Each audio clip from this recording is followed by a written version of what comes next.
Hey everybody, this is Daryl Cooper, and you're listening to the Martyr Made podcast.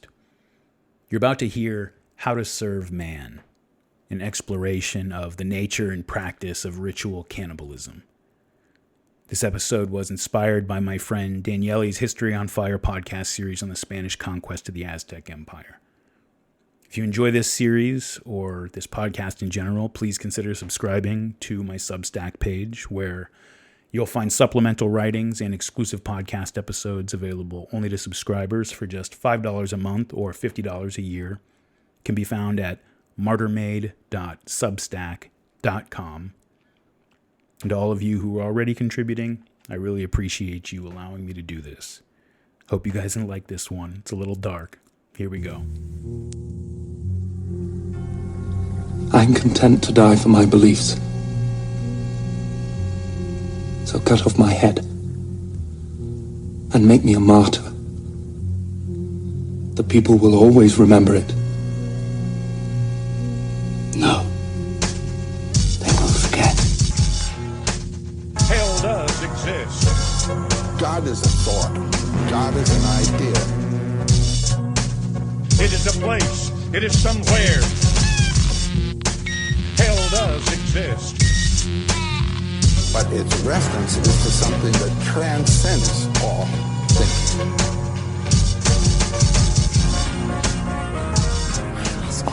Why we must tear ourselves apart for this small question of religion? One of my very favorite authors of fiction, Ursula Le Guin, has this wonderful little short story called The Ones Who Walk Away from Omelas. Le Guin begins her little story. It's just a few short pages, a beautiful little story. And she begins by describing the idyllic fictional town called Omelas and all of its joyful inhabitants as they're preparing for a festival when the story opens up. Now, in the town of Omelas, it's a utopian town. No one wants for anything. No one is oppressed. The families get along and the families love one another. They love each other. The community is very cohesive. Everything works. The story opens. It's the festival of summer. It's just beginning. And so the seaside town is decorated for celebration. And all the men are working, contentedly putting their hands to their tasks while mothers with babies smile and chat with one another in the park. Groups of people dance and play instruments, fill in the rest, however you want to fill it in. People are dressed in bright colors and children are running, trailing streamers behind them. And yet, Le Guin writes to us, they were not simple folk, though they were happy.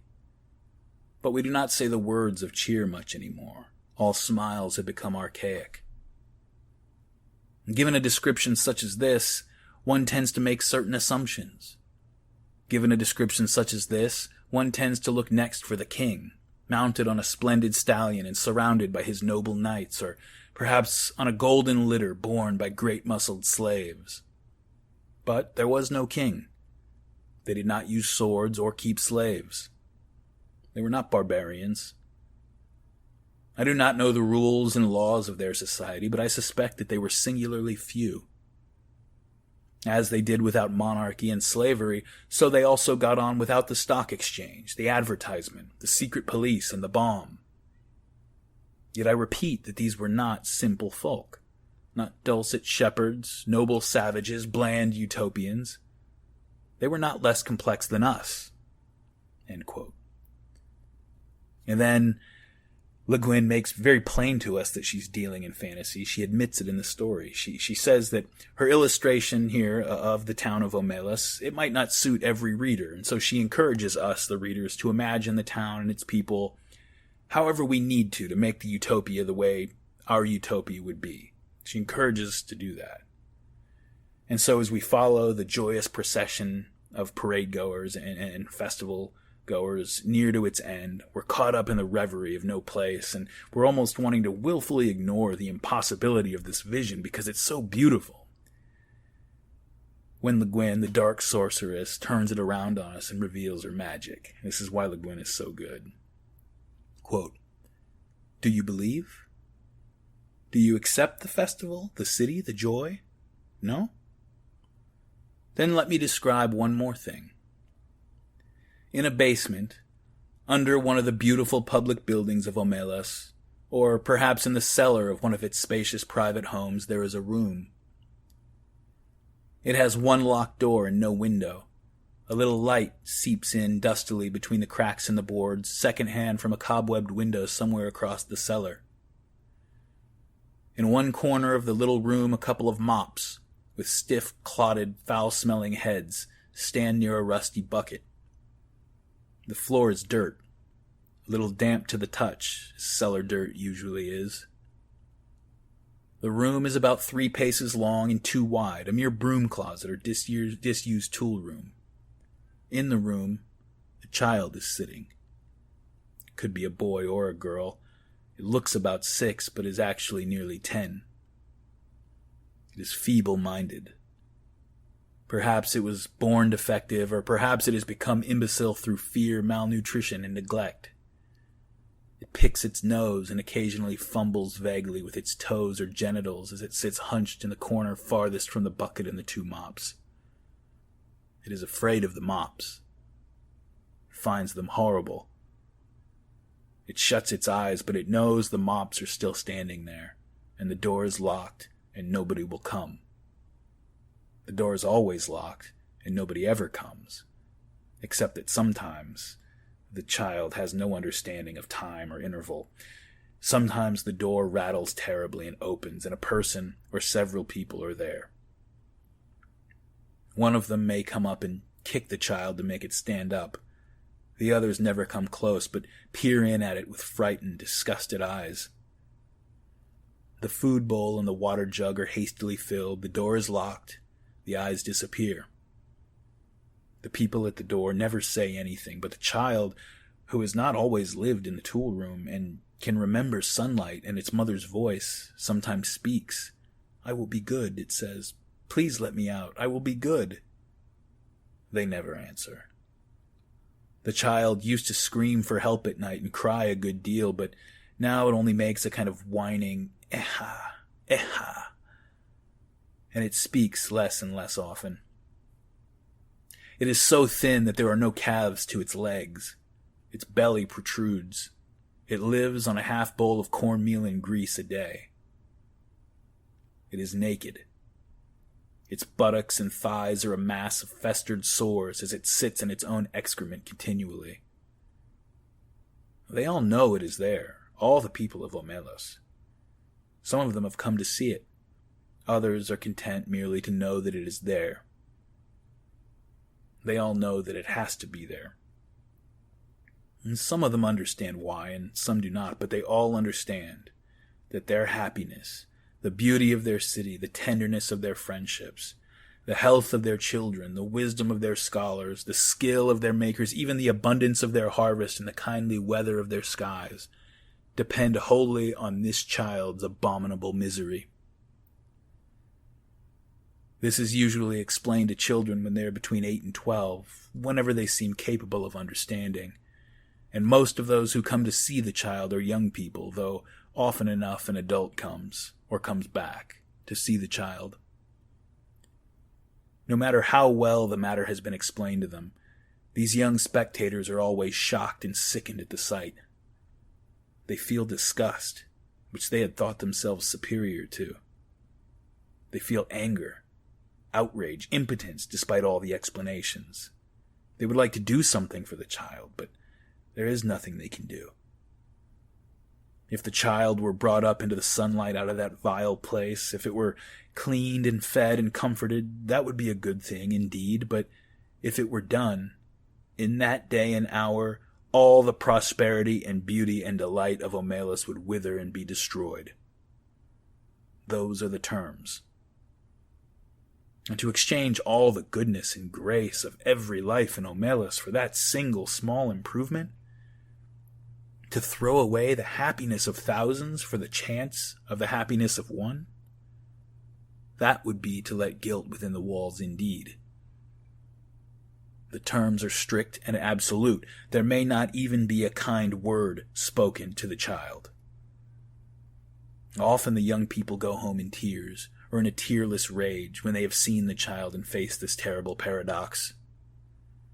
They may brood over it for weeks or years, but as time goes on, they begin to realize that even if the child could be released, it would not get much good of its freedom. A little vague pleasure of warmth and food, no doubt, but little more. It is too degraded and imbecile to know any real joy. It has been afraid too long to ever be free of fear.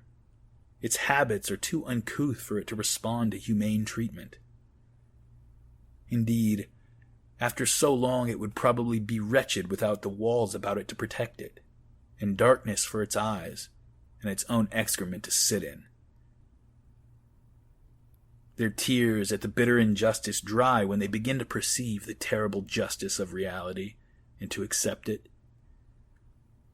Yet it is their tears and anger, the trying of their generosity and the acceptance of their helplessness, which are perhaps the true source of the splendor of their lives. Theirs is no vapid, irresponsible happiness. They know that they, like the child, are not free. They know compassion. It is the existence of the child, and their knowledge of its existence, that makes possible the nobility of their architecture, the poignancy of their music, the profundity of their science. It is because of the child that they are so gentle with their own children. They know that if the wretched one were not there sniveling in the dark, the other one, the flute player, could make no joyful music as the young riders line up in their beauty for the race in the sunlight of the first morning of summer.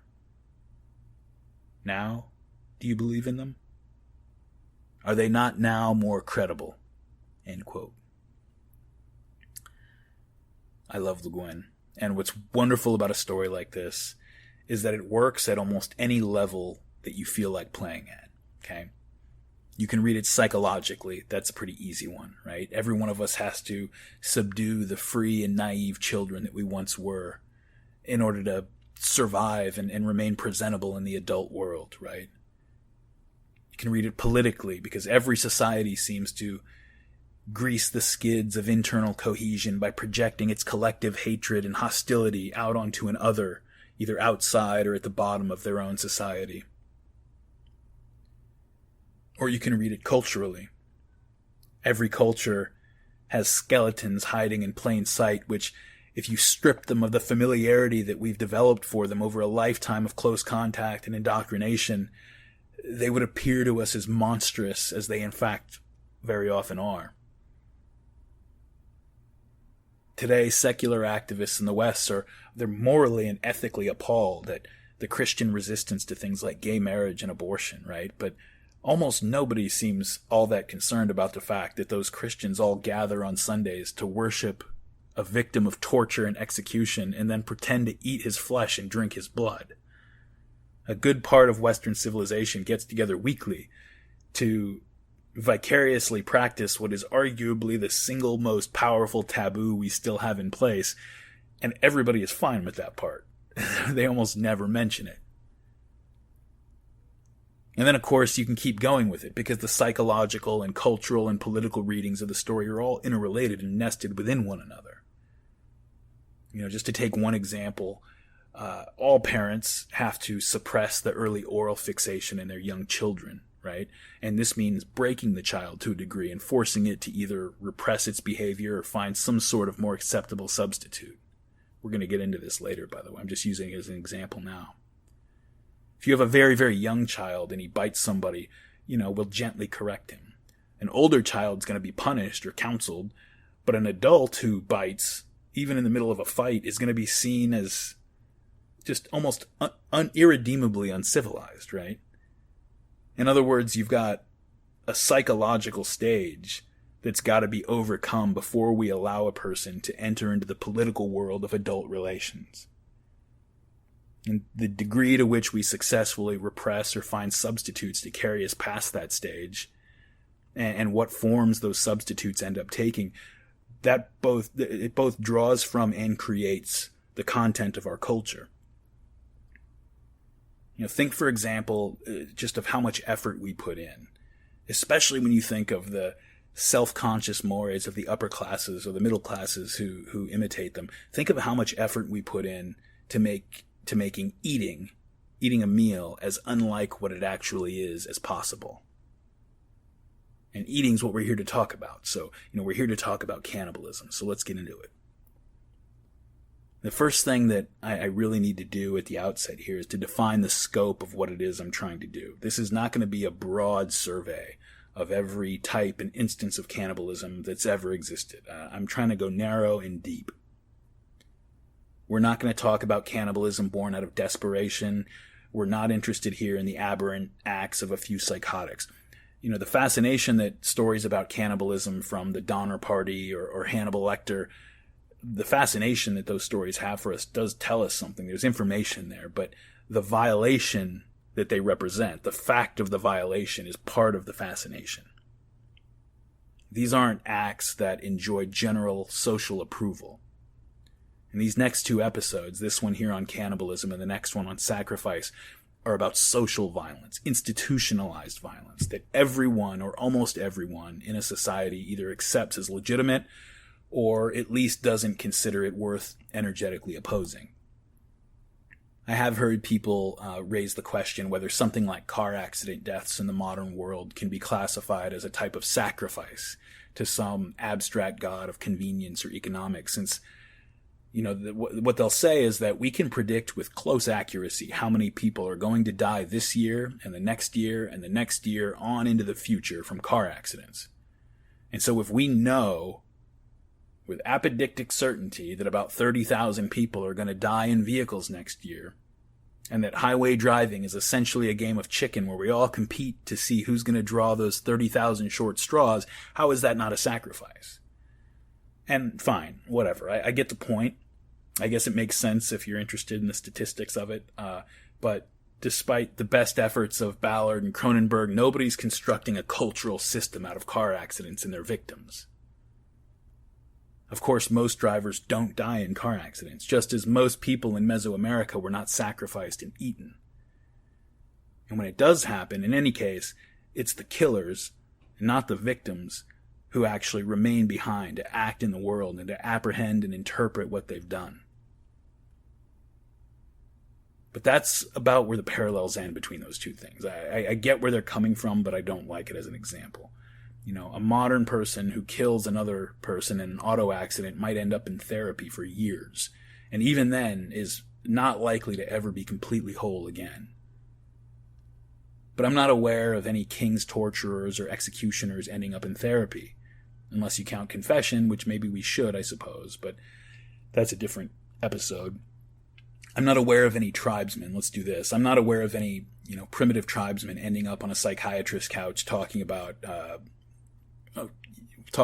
this. This is from Volume 3 of Americus Featherman's Social History of the Races of Mankind. And you'll see. It's a description of the Hurons of the Great Lake region, the Huron natives, having returned with a captive after a revenge raid. Quote, "The captive, selected as a trophy of war, to gratify their vindictive spirit, was subjected to the most inhuman and even more inquisitional torture. The nails of their fingers and toes were torn off by force. The 3 principal fingers used for drawing the bow were lopped off. The skull was denuded of its hairy scalp, and coals of fire and hot ashes were heaped upon the bleeding head, or hot seething gum was poured upon it. Sometimes he was made to walk across a great number of fires with his body and feet entirely naked, between 2 files of tormentors who struck him with burning firebrands and rubbed his legs with heated axes.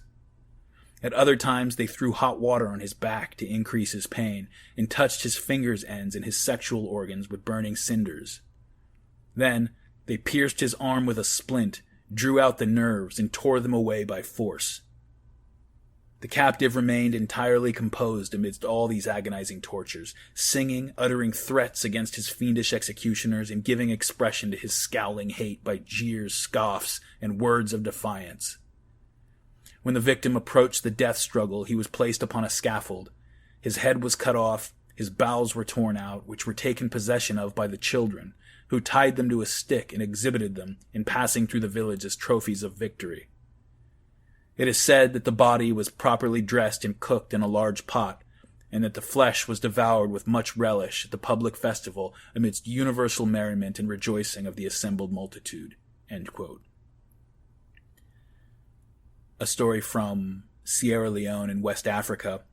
R.G. Berry wrote in the Proceedings of the Royal Irish Academy in 1912 about the leopards, which were a very prestigious society of warrior cannibals revered by their respective tribes, which their tribes were required to provide sacrificial victims to this leopard society. And so once they received a victim, and as we go through this, no attempt through any of this is made to lessen his suffering. Quote, "The sacrificer came forward dressed in a leopard skin, and with the leopard knife cut open the victim's stomach from the center towards the right side. An assistant placed a pan under the wound, and a third, inserting his hand into the wound, pulled out the liver and intestines which he placed in the pan. Now came forward 5 others.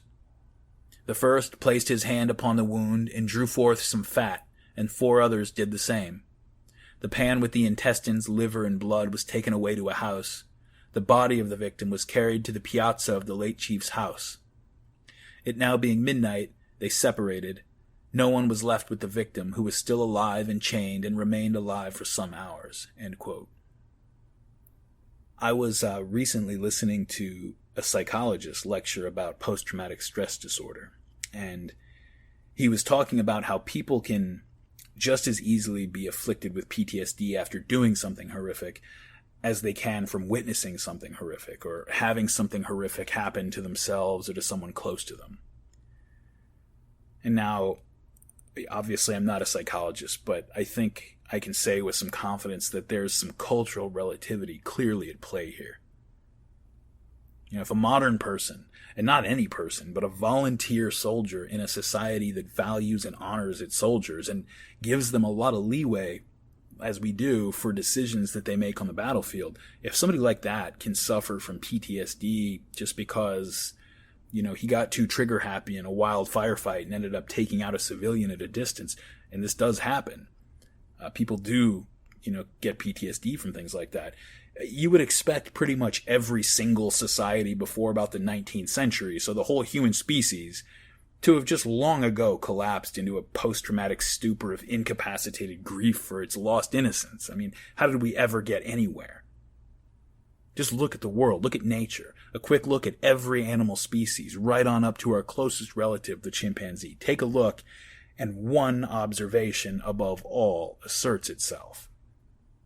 The unabating, and forever and ever unabating, visceral, unhesitating violence of the world. Just think of what life is. Not this or that life form, but just life in general. Think about what it is, about how nature proceeded through the eons. And for a really, really long time, there was no life, right? It was just for most of the history of the universe, there's no life. It's just inert matter. Billions of years when just chemistry and physics matter. And if you would have shown up back then and asked somebody about biology, they would not have known what the fuck you were talking about, because there was no biology, right? And then at some point, who knows why, some of that inert matter started self-organizing. At least that's what I'm told by people who are way smarter than I am. And what did these little self-organizing proto-life forms start doing pretty much as soon as they existed? They looked around at each other and immediately started tearing one another apart, eating each other, and then using the energy that they absorbed from eating each other to reproduce copies of themselves. And then, for a really, really long time, that's all there was to it. That's what happened. That's just all there was. But over time, these little buggers kept inventing new ways to kill and eat each other and new ways to avoid being killed and eaten. Now, up here at the macro level of large mammals and other megafauna like ourselves, it's easy to forget sometimes what an absolute fucking nightmare life is at the microscopic level, or in places like the ocean, for example. There's this really unbelievable scene in Werner Herzog's documentary Encounters at the End of the World, where he's talking to a biologist about, well, he and a biologist are talking about this subject exactly at a research station down in Antarctica. And the biologist is describing to Herzog what kind of creatures are found in the water under the ice and what life is like at the microscopic level down there. And this guy this biologist, he's very serious as he's speaking. He's not joking around. He seems, I almost said he seems disturbed, but it's not that. He seems chastened. He has the chastened look of a man who has seen something fundamental about the world that he would probably like to forget if he could, but he can't. The creatures that are down there, he says, are like science fiction creatures. They range in the way, I'm quoting him now, they range in the way they would gobble you up from slime-type blobs, but creepier than science fiction-type blobs. These would have long tendrils that would ensnare you, and as you try to get away from them, you just become more and more ensnared by your own actions. And then after you would be frustrated and exhausted, then this creature would start to move in and take you apart.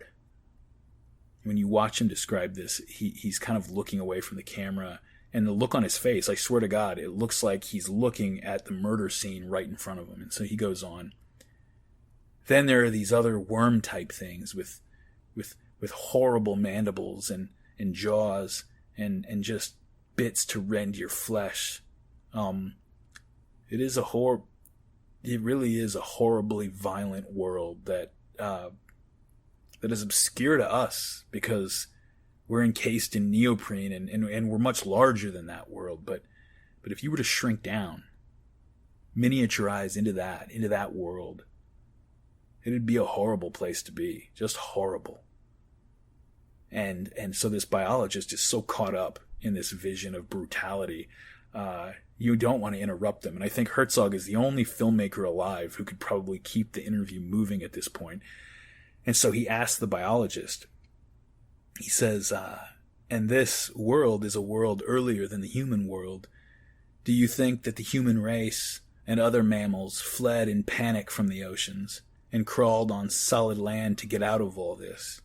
And the biologist is already nodding his head. He says, yes, I think undoubtedly, unquestionably, that is the driving force that caused us to leave the horrors behind, to grow and evolve into larger creatures, to escape what's horribly violent at the miniature scale. End quote. I love that. Because there's truth in it. Life begins, billions of years ago, life begins and just immediately starts devouring itself. And evolution is the process of life running screaming away from other life and hiding from it in any form that it can think of. And from our humble beginnings, we stampeded through every exit we could find until one thing led to another, and we've got ducks and platypi and duck-billed platypi and all types of shit running around. But no matter what happens, no matter what form they take, one thing remains. All of that matter that decided to start self-organizing and consuming energy to hold that pattern over time, all that stuff that is still subject to physics, even as it defies gravity to lift itself off the ground, that's still subject to all the laws of chemistry, even though it has sort of begun to sidestep some of their consequences by incorporating them in, specific combinations to create energy. All that stuff that we call life, with a few exceptions, is pretty much a closed loop. You can't eat a rock. Life eats life, and that's all there is to it. More complex creatures like ourselves, think about what it takes just to keep us moving. Think about how many cows and chickens and pigs, how many fish, how many pounds of wheat and rice and fruit and everything else. Think of how much it takes just to keep one human child from collapsing and dying of starvation and becoming a pile of rotting goo for just 1 year. It's incredible. The earliest forms of life used chemical and photosynthetic energy to replicate themselves. Those replicas began eating each other, taking on more complex and clever forms to ensure that they were the eaters and not the eaten. And then again, for billions of years, like we said, that's how things went. You've got a new set of laws of evolutionary biology, but we're running according to law. And it's amazing. We proliferate. You've got 130-foot-long dinosaurs for a while. Plankton's been around for a really long time, so of course life has had plenty of time to figure out and evolve this big vacuum cleaner-like thing, like the blue whale that just swims around efficiently sucking it up. We've got crustaceans that haven't had to change much in a few 100 million years. But through it all, the essence of the thing never changes. See past the forms, look behind the curtain, behind all the disguises that life uses to hide from and ambush itself. The entire production takes place in a butchery, a slaughterhouse. Plants absorb sunlight from above and chemicals from below, and then, you've got a few chemotrophs here and there sucking up minerals that the earth gives off. But other than the energy pouring into the biosphere from those two unconscious portals, everything else lives by killing and eating.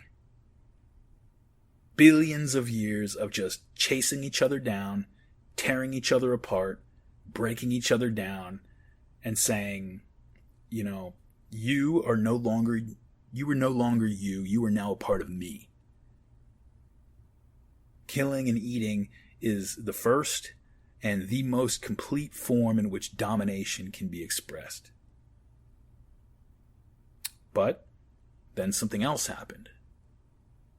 One of those creatures, for reasons that we will speculate about as the series goes on, one of those creatures began to wake up and look around. Because see, there are lots of ways to be dominant in this world, at least in various parts of it, right? If velociraptors made a comeback right before we split off from chimps and bonobos, we might all be speaking dinosaur today, but they didn't. And so about 6 million years ago, our species embarked upon an evolutionary journey that, uses the energy that would normally go into things like skull-crushing jaws or, cheetah sprinting legs, and instead put that energy into this big brain that can do things like calculate the trajectory of a spear in the wind, or build a habitat-specific shelter, or lay complicated ambushes adapted to the environment and the prey and the number of killers you've got available. And so instead of being forced to adapt to every single change in our environment, we dampen those changes. And within certain constraints, we even make the environment adapt to us. If velociraptors made a comeback tomorrow, we'd put them all in zoos and take our children to see them. The difference between animals and humans is that there's very little that separates what an animal is from what it does. A plant is what it does. It's a pattern of organic matter that uses photosynthesis to manifest in a particular way. Plant is what it does. A fish, it's a little more complicated. It's a persistent pattern of organic matter with a series of reflexes and motor abilities to seek out and incorporate its preferred energy sources. A lion is still a pretty well-oiled machine, pretty dialed in, with pretty much every feature and bit of energy going into being a lion. But now you're starting to see a little something else going on. Something you don't recognize in fish, and certainly not in plants. You take a cat and you put it in the wild, and it's a pretty straightforward creature, which is understandable. A human in a famine becomes a pretty straightforward creature too. But if you give us or a cat a little bit of room to catch our breath, suddenly we're full of surprises, right? Human beings are not really custom-made machines the way most animals are. There's a big space between what we are and what we do, between impulse and action. And that gap, I think, is maybe what we call consciousness. Okay, fine. So freedom isn't free, of course, though, right? And consciousness comes with a cost. And that cost is not negligible. We've constructed entire cultures and civilizations to help us deal with the fallout from having stepped out of nature and waking up into this nightmare. For one thing, we look around. Unlike any other animal, we have to look around and see what's been going on all this time while nobody but God was paying attention. This is the vision of Job in the whirlwind, or of Arjuna's vision when Krishna takes on his infinite form in the Bhagavad Gita. Those are two archetypes that help us illustrate a very basic human dilemma. waking up to what kind of world it is that we've been thrust into, and coming to understand our own complicity in this ongoing mass murder. In Sam Keen's introduction to Ernest Becker's great book, The Denial of Death, he kind of describes it well. He says, quote, "The world is terrifying. Mother Nature is a brutal bitch, red in tooth and claw, who destroys what she creates. We live in a creation in which the routine activity for organisms is tearing others apart with teeth of all types, biting, grinding flesh, plant stalks, bones between molars, pushing the pulp greedily down the gullet with delight, incorporating its essence into one's own organization, and then excreting with foul stench and gases the residue," end quote. Now, many of us naturally have a few questions about the design of this whole thing and what exactly it's supposed to be for. The psychologist R.D. Laing, Ronald Laing, in his book The Politics of Experience, describes the experience of a schizophrenic with whom he was familiar. The schizophrenic patient had the absolutely subjectively certain experience of sitting on his bed as his house burned around him. The house had 2 stories and then an attic above that, and in the attic was God.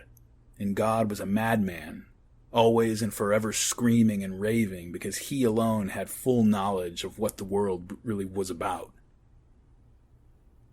In the Bible, Job, we mentioned a second ago, Job is afflicted by various sufferings and tragedies despite being a righteous man. Coming out of a tribal honor culture, Job, even like many of us still today, expected that there should be some kind of reciprocity in his dealing with God, right? Or with the universe, if you like.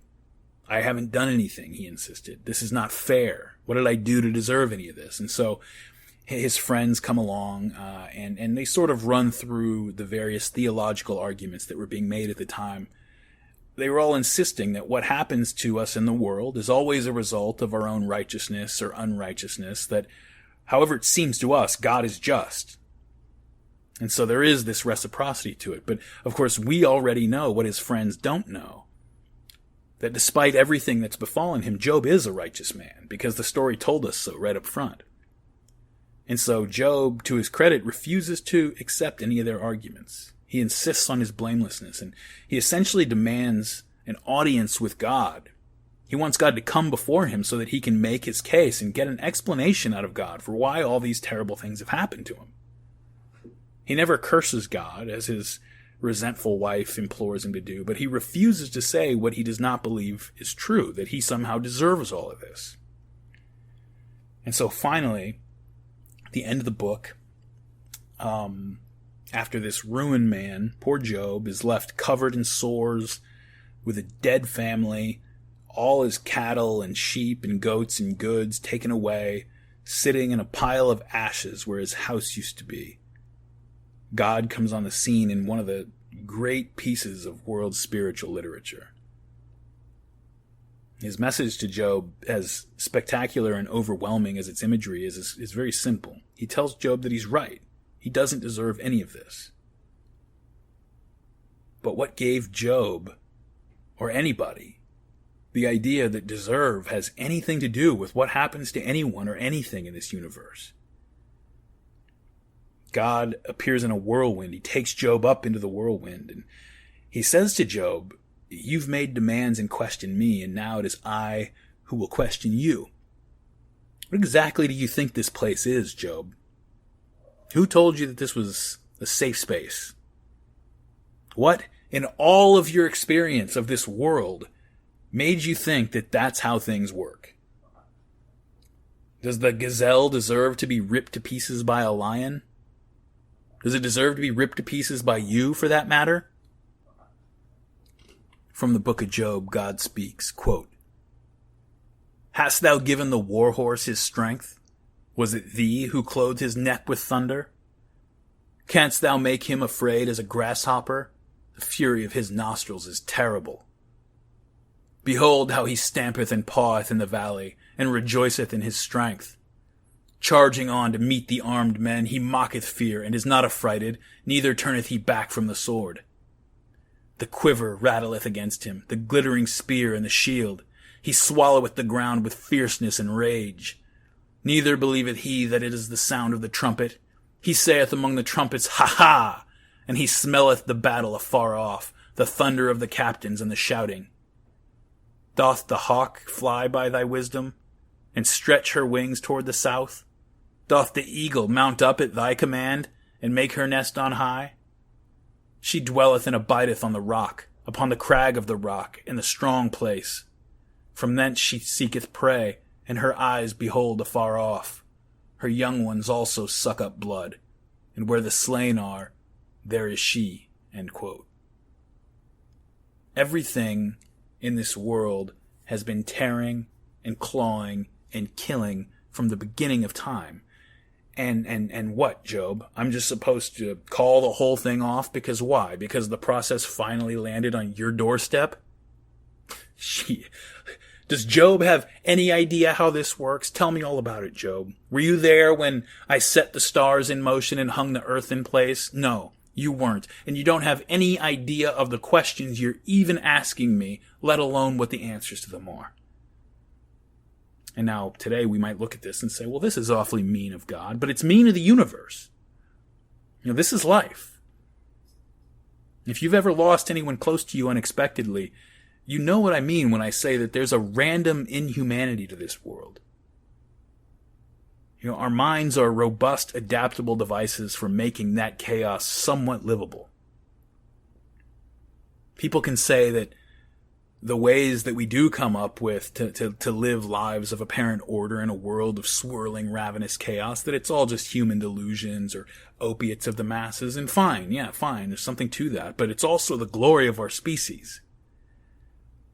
That gazelle in the lion's mouth is just a piece of meat, which is all any of us are when we're stripped of meaning.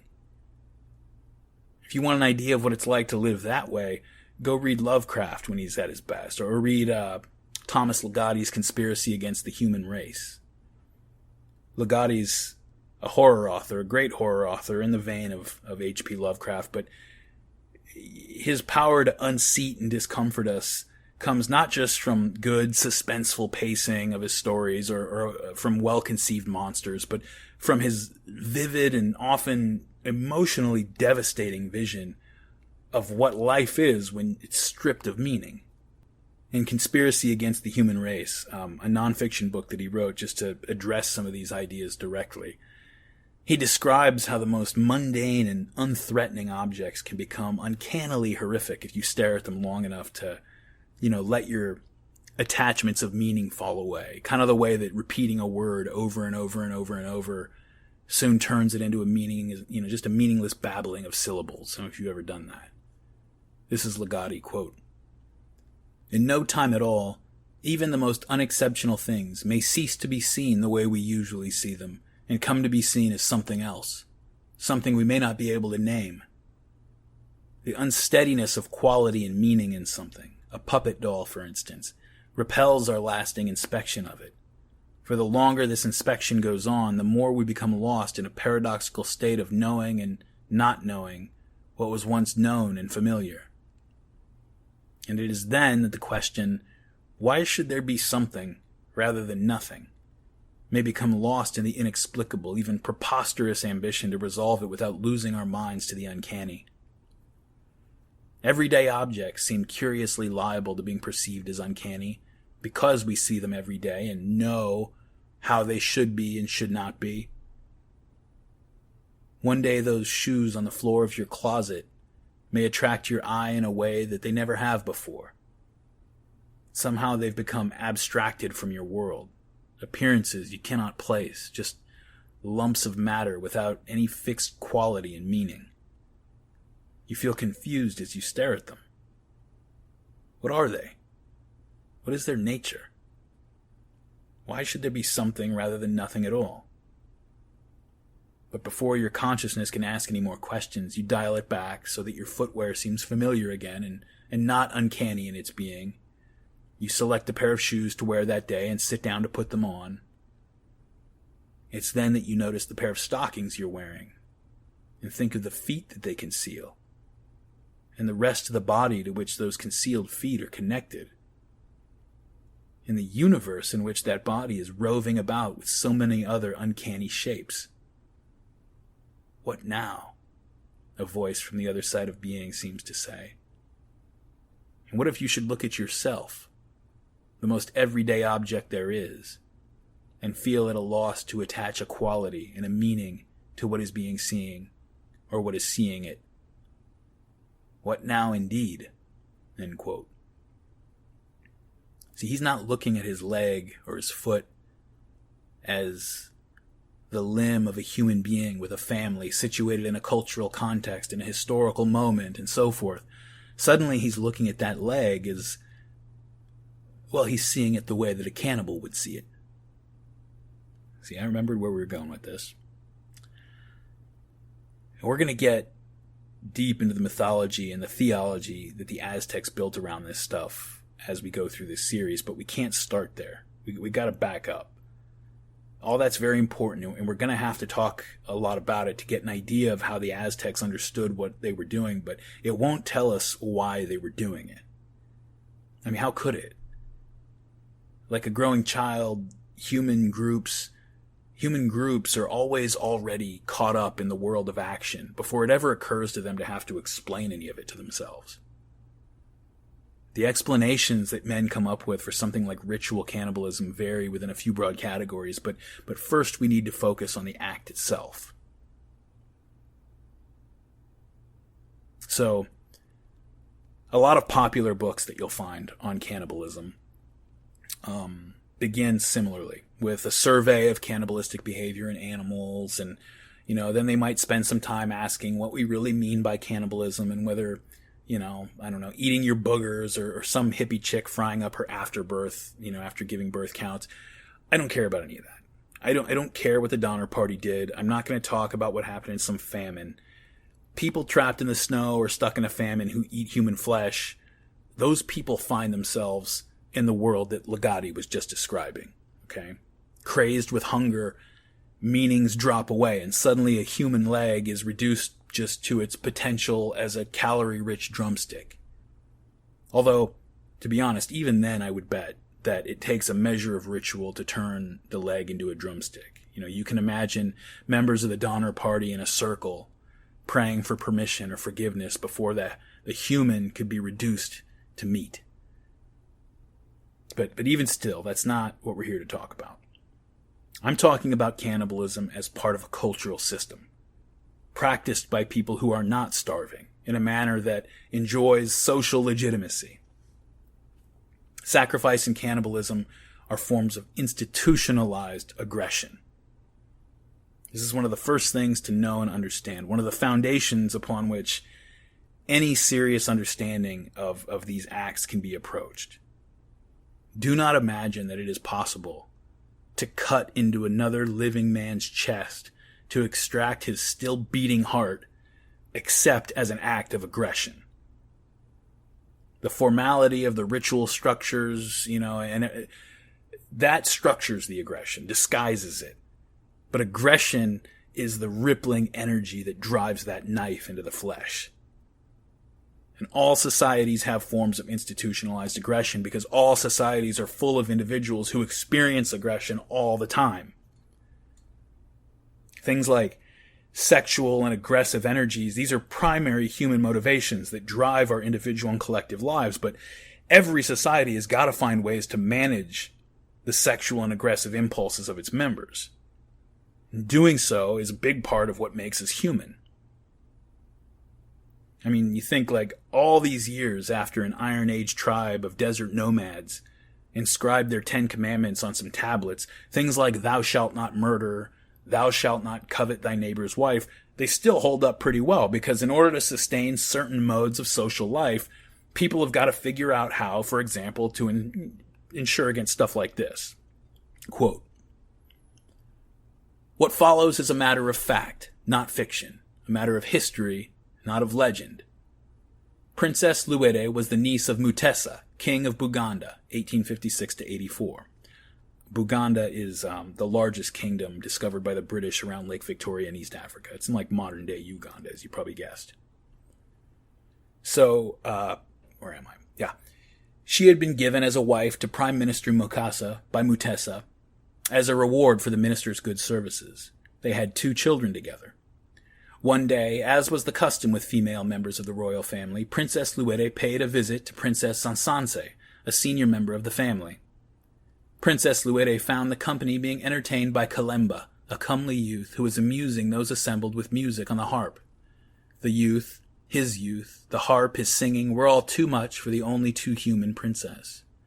Prime Minister's wife that she was, and she became dangerously infatuated with Kalemba, regarding him as the most charming young man she had ever seen. Knowing nothing of Puritan restraint, Princess Luede confessed her need and desire to Princess Sansanze, who assured her cousin that arrangements would be made for the lovers to meet in private. We are not told of Kalemba's feelings, but presumably he could not refuse such an offer from a woman of high rank, and he must have known beforehand the risks and rewards of such beautiful singing and harp playing. Several days later, Princess Sansanze, with 7 other women, and with the youth Kalemba dressed as a woman, all proceeded to the house of Princess Luede in the Prime Minister's compound. Each of the visitors carried a parcel of food, that being the public purpose of the visit. Overjoyed at the success of the stratagem, Princess Luede sequestered Kalemba in her hut, and they spent several days obliterating the distinction between day and night. Getting Kalemba out of the Prime Minister's compound proved more difficult than getting him in. Questioning one of Luede's companions, Mukasa discerned the truth of the matter. Luede's house was pulled down. After most of the grass had been removed, the harpist was found hiding under the last thin layer. Both Kalemba and Luede were brought before the Prime Minister, who was surrounded by followers sure to assent to whatever judgment he gave. Luede confessed her fault, asserting that she had been helpless in the face of the youth's exceptional beauty and asked for mercy. Kalemba, however, struck the arrogant pose of the conqueror who has himself been conquered. He asserted that he had been perfectly aware of the risks he had hazarded and was prepared to take the consequences. Kalemba's arrogance infuriated Mukasa. He ordered the youth's head cut off and given to Luede. His blood was to be smeared all over her head and dress.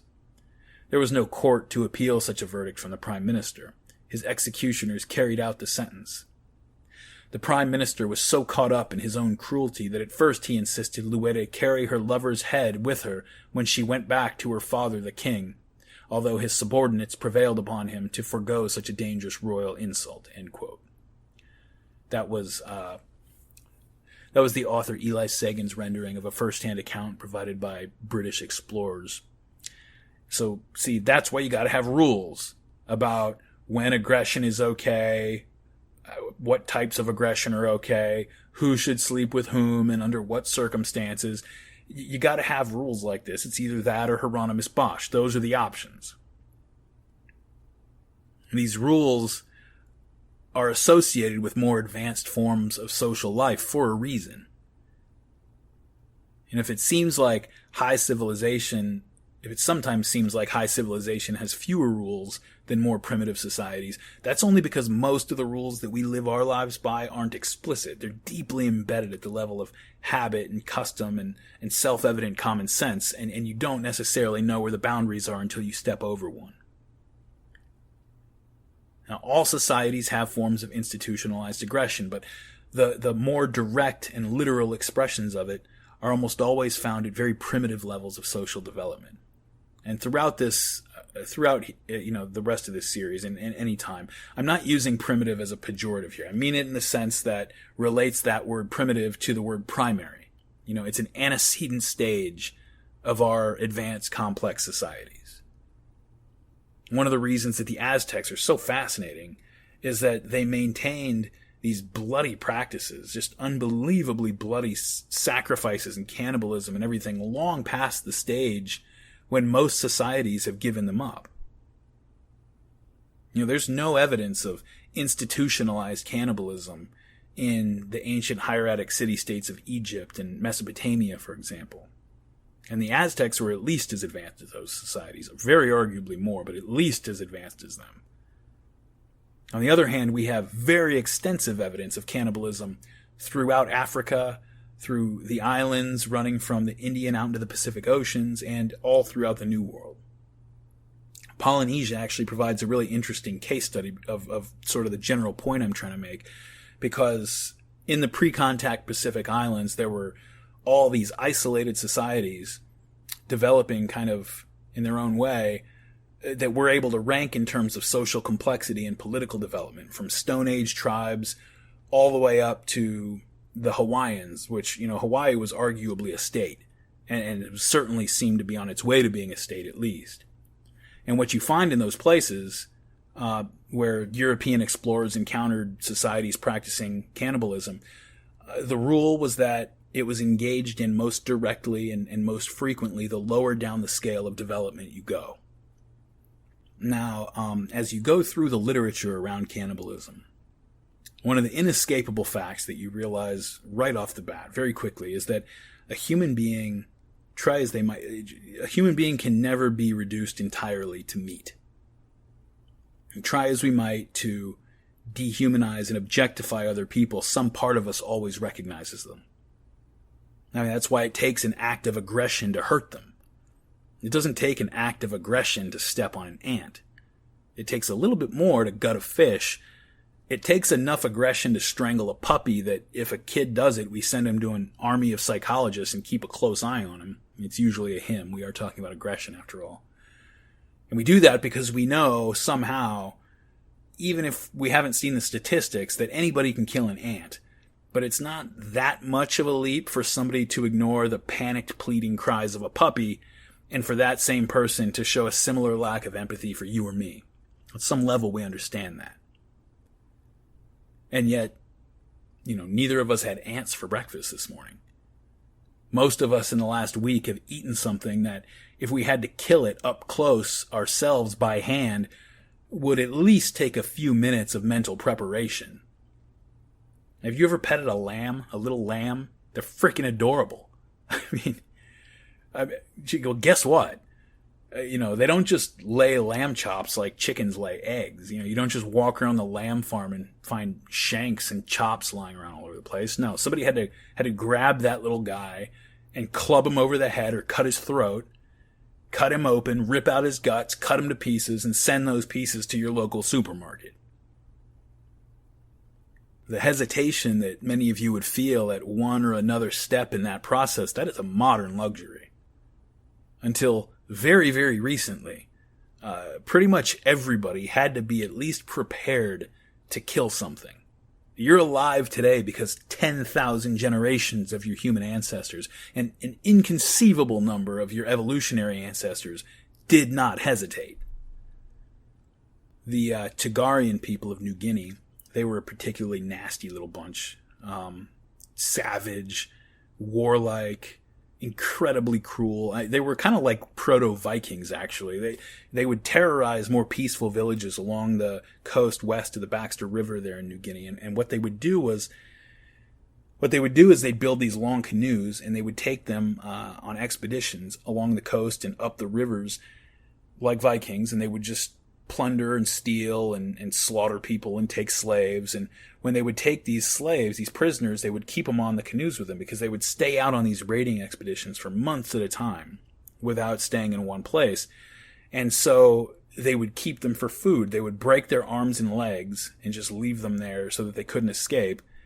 And yet they would keep them alive so that when they needed meat, they could just lop off an arm or lop off a foot or a lower leg from one of these mobile meat lockers that they kept. So that's one end of it, right? That's one of the more primitive and non-symbolic looking examples of regularized cannibalism that you're going to find. But even here, even something just like that, where it looks like just there's no difference between humans and, any other food that they happen to gather up. Even here, the use of human meat was set about with taboos and superstitions and rituals that you had to perform before you could eat it. And, all these things, rules, just very clearly they know the difference and they're maintaining the difference ritualistically. Very often cannibalistic rituals would involve the entire community. And here's a Polynesian example provided by a Scottish missionary of women following their men into battle. And the women would go in as the men were fighting, and they would stay just behind the battle line as the fighting raged. Quote, They pick out the good bodies of the slain for the oven and throw the bad away. They tie up a captive to a tree, dig a hole, and kindle a hot stone oven for his body before his very eyes. The women go to battle. They keep to the rear and attend to the commissariat. Whenever they see one of the enemy fall, it is their business to rush forward, pull the body behind, and dress it for the oven. The hands are the choice bits, sacred to the priests. The priests go to the battle, but sit in the distance, fasting and praying for victory. If the body of a chief is cooked, everyone must partake, down to the little child. And before a gourmandizer proceeds to polish the bones, he calls out, "Have all tasted?" If it is the body of a woman, they eat only the arms and the legs. On Mare, they devour all. Sometimes they cook in joints, and sometimes the whole body is doubled up in a sitting position with the knees to the chin, put into the oven, and served up so as they squat around for their meal. Their appetite for human flesh is never satisfied. Do you mean to say that you will forbid us the fish of the sea? Why, these are our fish. This is how they talk when you speak against cannibalism. End quote. Very often, institutionalized cannibalism contains a strong element of vengeance. You know, killing another human being, actually, let's talk about this for a second. Killing another human being, especially in societies where incurring a blood feud with his kinsman was the only means of justice, it stays with a person psychologically. It stays with a person similar to the way that leaving a lie outstanding stays with you. Lying is devastating to the liar because it creates this internal tension that ends up expressing itself in unbidden thoughts and suspicions and fears and dreams. And psychologists and self-help authors and religious leaders who were actually doing their jobs figured out a long time ago that the way to discharge that tension and exorcise that demon that parasitically attaches itself to the back of your mind to constantly remind you of your deception, is to just confess it. Lying, like killing, is an act that is fraught with ambivalence.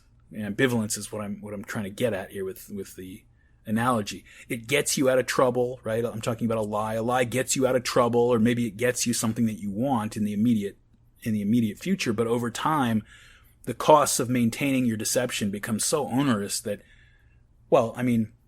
people literally lose themselves in drugs and alcohol, or break up their families, or even kill themselves or other people just to escape the pressure of their lives without having to face the terror of telling the truth.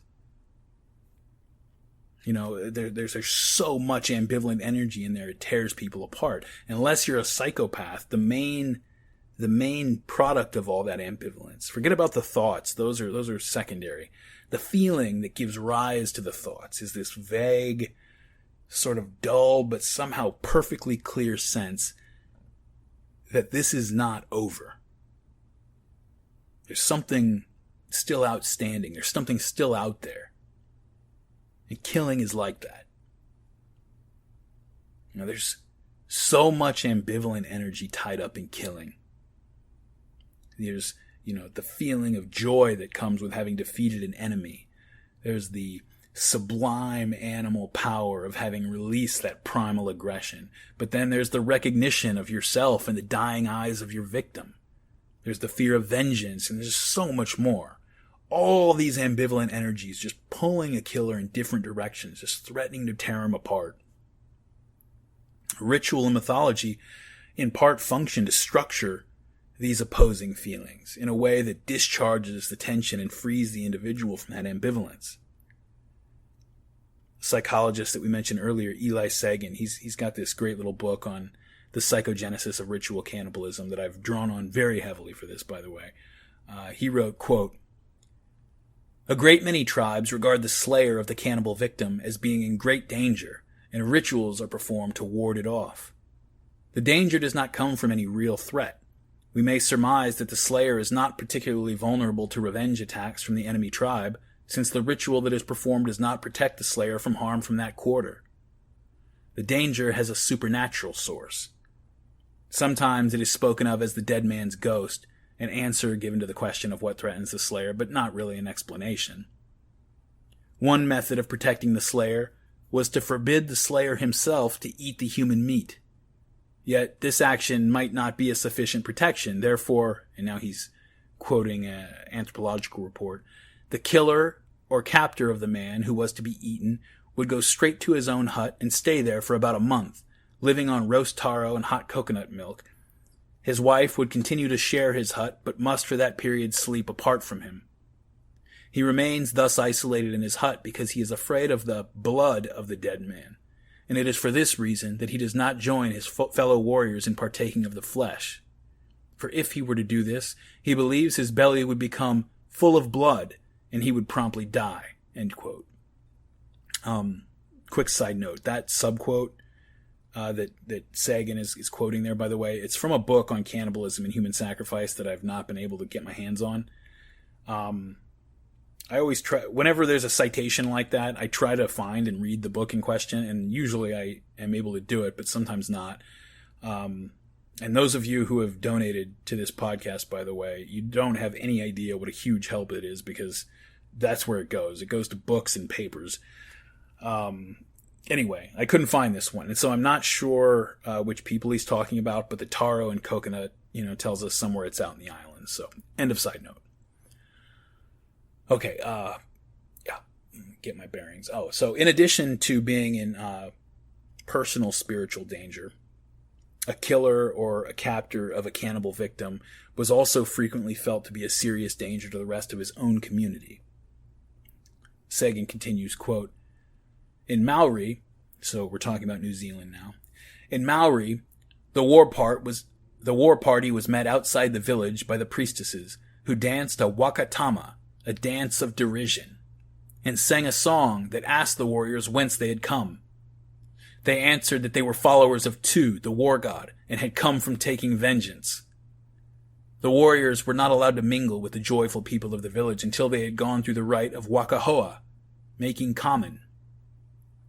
They proceeded to sit naked on the side of the stream while a naked priest offered to the god Tiki a pebble from the stream, a piece of fern root, and a piece of human flesh. The principal priest took portions of the locks of hair from the warriors and offered them to the war god Tu. The high priestess was given the ear of the first man killed to eat. It was the only occasion when a woman might partake of human flesh. The hearts of the slain were roasted, a portion offered to Tu, and the rest eaten by the priests. The fighting men started dancing toward the village, bearing fern stalks in their hands to which were tied the hair of their victims. The priests shouted spells that finally removed the blood curse and left the warriors hoa, common, free from taboo, and able to enter the ordinary activities of the tribe. Sagan is drawing this account from Edward Trieger's book, The Maori Race. It's an old book, and it's a really interesting example because, you go back to the beginning of the quote, the Maori villagers are already celebrating the successful taking of revenge by their warriors, even as the warriors are being quarantined outside the village and enduring a dance of derision from the priestesses, which, that kind of reminds me of an earlier version of waiting for Vietnam soldiers to get home and get off the plane so we can spit at them and call them baby killers or something. It's like it seems like there's some kind of an ancient ritual going on there. And even as the rest of the village is celebrating their victory, the killers have to go through a series of rituals to cleanse them of a curse. And that ritual is very interesting because it carries a double meaning, right? Wakahoa, the ritual that allows them to be integrated back into the society, means making common. And on the most basic level, it allows them to re-enter the common life of their people. But it also means to make them common, to bring them back down from the realm of the sacred. Many peoples all around the world, certainly the Aztecs, experienced the inexplicable, right, as opening portals to sacred power. Death, disease, natural disasters, the generative power of woman, the growth of plants, these and other mysteries were always set about with rites and taboos to control the unpredictable power that they pointed to from pouring uncontrollably into the world of everyday life.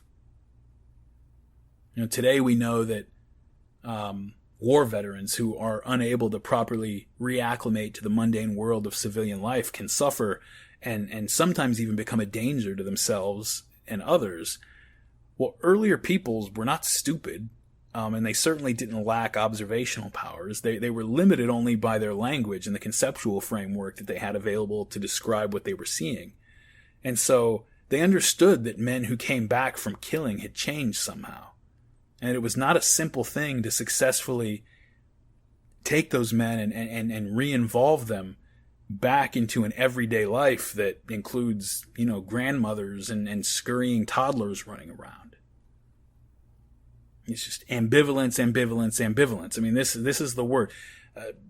It's the word to keep in mind at all times when talking about sacrifice and cannibalism. Ambivalence. In fact, if you lodge one word in your head to frame this in the next episode, ambivalence is Pee-wee's word of the day. Okay? The killers are heroes. They are cursed.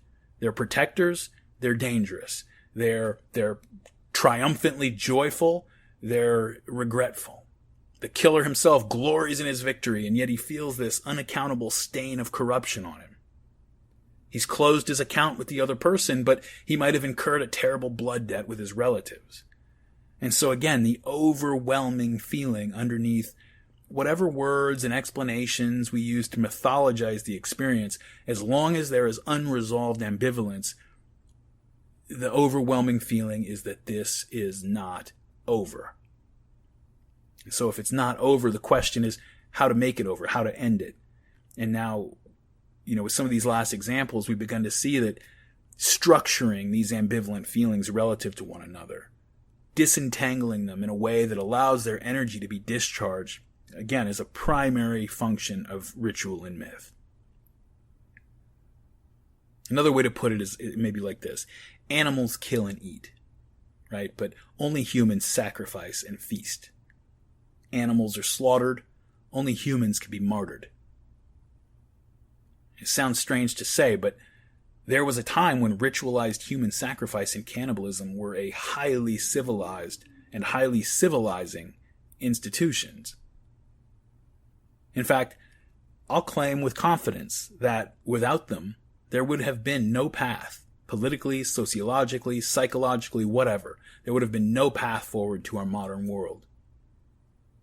Now, I get that I'm going to need to back that up, so next, we're going to go down to the borderlands of Ecuador and Peru, around the three rivers, Pastaza, Morena, and Upanto, Santiago.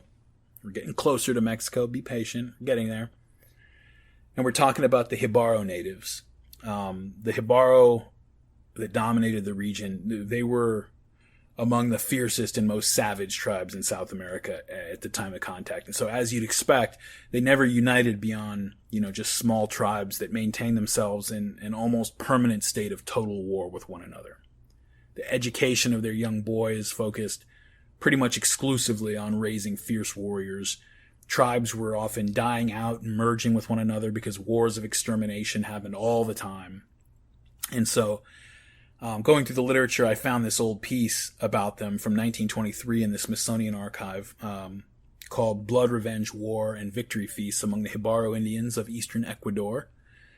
You gotta love, the old days when the humanities actually got to the point. Here's a quote. "The Indian does not content himself with merely killing his enemy. He wants to shed as much blood as possible and delights in mutilating the body of the slain enemy, being especially anxious to secure his head. The scene of battle between Jibaro Indians, therefore, generally appears as a dreadful spectacle of savage lust of destruction and thirst for blood. Along the backside of the head, from the apex downward, a long cut is made with a knife, whereupon the scalp and the skin of the face is slowly and carefully drawn off from the skull, in much the same way as is done with the hides of animals for stuffing. The skinning of the face is said to be the most difficult part of this work, for here the skin does not loosen merely by drawing it off, but has to be cut from the flesh with a sharp knife. The skull and all fleshy parts that adhere to it are thrown away, and the scalp obtained is further prepared." End quote. Now, when we read that, right, especially the first part, is they delight in mutilating and destroying their enemy as much as possible. You read that, and we're not thinking that these people are somehow too gentle or too civilized for cannibalism, right? You read through the rest of that book, and you'll see that the Hibaro could and probably did do pretty much every horrific thing you can think of to their enemies. Except, for one thing, they never ate any part of the bodies. Why not? You know, if I had read that quote that I just read, and then followed it up by telling you that then after that they finished up by cooking the corpses, it's not like you would have been terribly shocked by that. You know, especially when I tell you how they would speak to their worst enemies. Yutahe, they would say, which means, I will eat you. And it was the equivalent of saying eat shit or fuck you in our culture, which is interesting in itself because, yeah, okay, I wasn't sure if I was going to talk about this. Let's talk about it for a second. It's interesting because it mirrors Freud's theory of psychosexual development. Okay, so human infants, as you may know, are born very early. It's one of the things that distinguishes us as a species. If alien zoologists were surveying the life on Earth, it's one of the first things that they would notice about the human species, is that we're born very, very early, too early. In fact, speaking about that, I keep going off on tangents, but we'll see how this goes. I remember watching this old Disney nature documentary one time. Joseph Campbell liked to talk about this. Anyway, it was on this beach on an island somewhere where giant sea turtles would come every year to lay their eggs. Only now it was time for all the eggs to hatch. So the parents are long gone by now, and these turtles, these little baby turtles, start crawling up out of the sand where they'd been buried, and as soon as they became visible, bam, the birds are swooping down and scooping them up, right? And so these things immediately just make a beeline for the water, which means going through crashing waves that toss around these little silver dollar-sized turtles all over the place. If they're lucky enough to make it through the birds, past the waves, and into the water, these 10-minute-old creatures have got to start looking for things to eat right away, and if they don't find something soon and then consistently, they're as good as bird food. And yet, somehow there are still sea turtles. How are there still sea turtles? There are still sea turtles because they come out of the gate. You know, they come out of the egg with most of what it takes to be a sea turtle already pretty much wired up. Keep it simple, keep it specific, spit out a lot of them. A few of them will make it through the gauntlet. You got sea turtles, right? Humans are very, very different. As our brains got bigger, women's hips had to grow, had to widen to accommodate the birth process with our big-ass heads, with our big-ass brains. But eventually you kind of hit this point of diminishing returns, right? Where, eventually you get to a point where wider hips are becoming a greater liability than the bigger cranium was worth, I guess. And so we compensated for that by being born very, very, very early and doing a lot of our development outside of the womb. Okay, those little turtles, they pop up out of the egg, crawl up into the sand, and they just make a run for the surf as soon as they're born. And when they get into the water, they know exactly what to do. But you could, these things are 10 minutes old. You leave a 2-year-old little human on the beach, and it's just going to wander around like an idiot until it starves. I mean, a newborn baby is really it's still a fetus in a lot of ways, basically. It's not just that we were born and we don't know how to do things yet. I mean, our early disabilities they run way, way deeper than that. I mean, think about it. Human infants are little worms for a long time. When we're first born and for some weeks afterward, most of our nervous system isn't even finished being wired up yet. You ever watch an infant try to move? It's ridiculous. The infant can suck on a nipple, it can digest whatever it gets out of it, and that is about it. That's literally about all it can do. The muscles and the nerves of the mouth, throat, and digestive system, those come out pretty much pre-made, ready-made, but nothing else even really works yet. So this is the oral stage of psychosexual development that Freud described. And it's kind of a human universal. Even if you don't follow his exact theory of the way he handles it, this period is a human universal. In the beginning, we all experience the world through the mouth. That is how it begins. Our first knowledge of the world comes through the organ of the mouth and is understood in the vocabulary of tastes and textures defined by the mouth.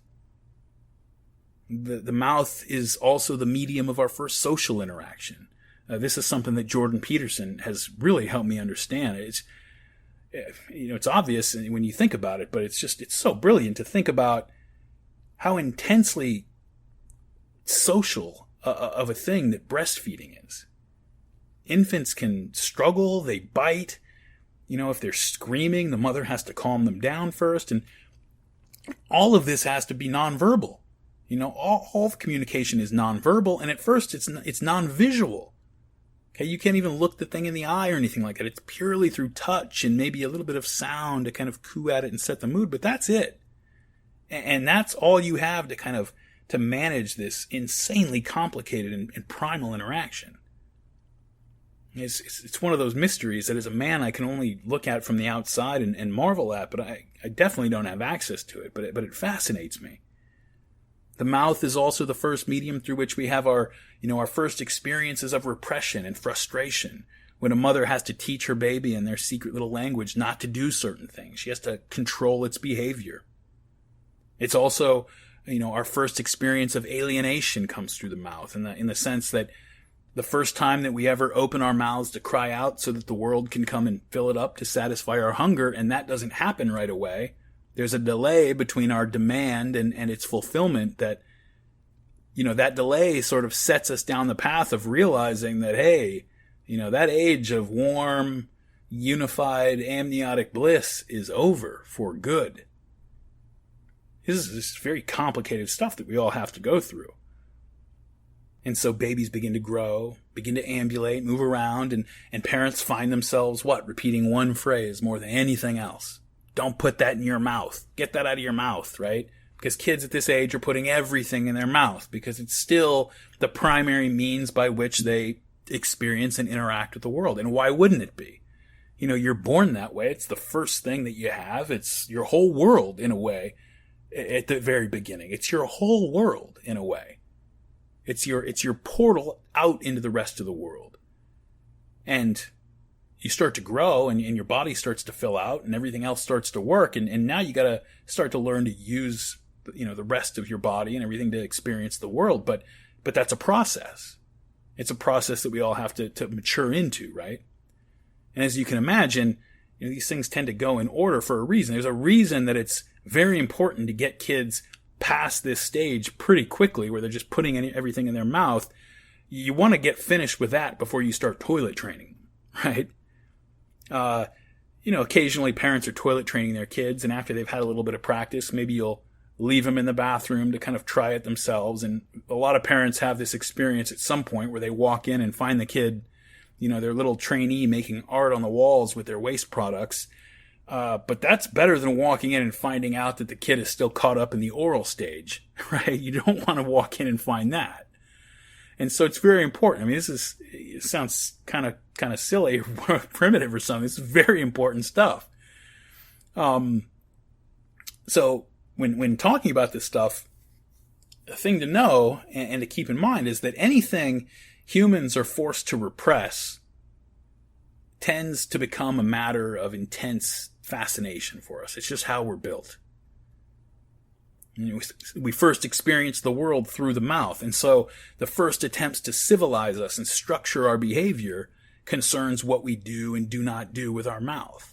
Right at the beginning, not to bite the nipple. That's it's the first thing, but then it's don't put things in your mouth and so on and so forth.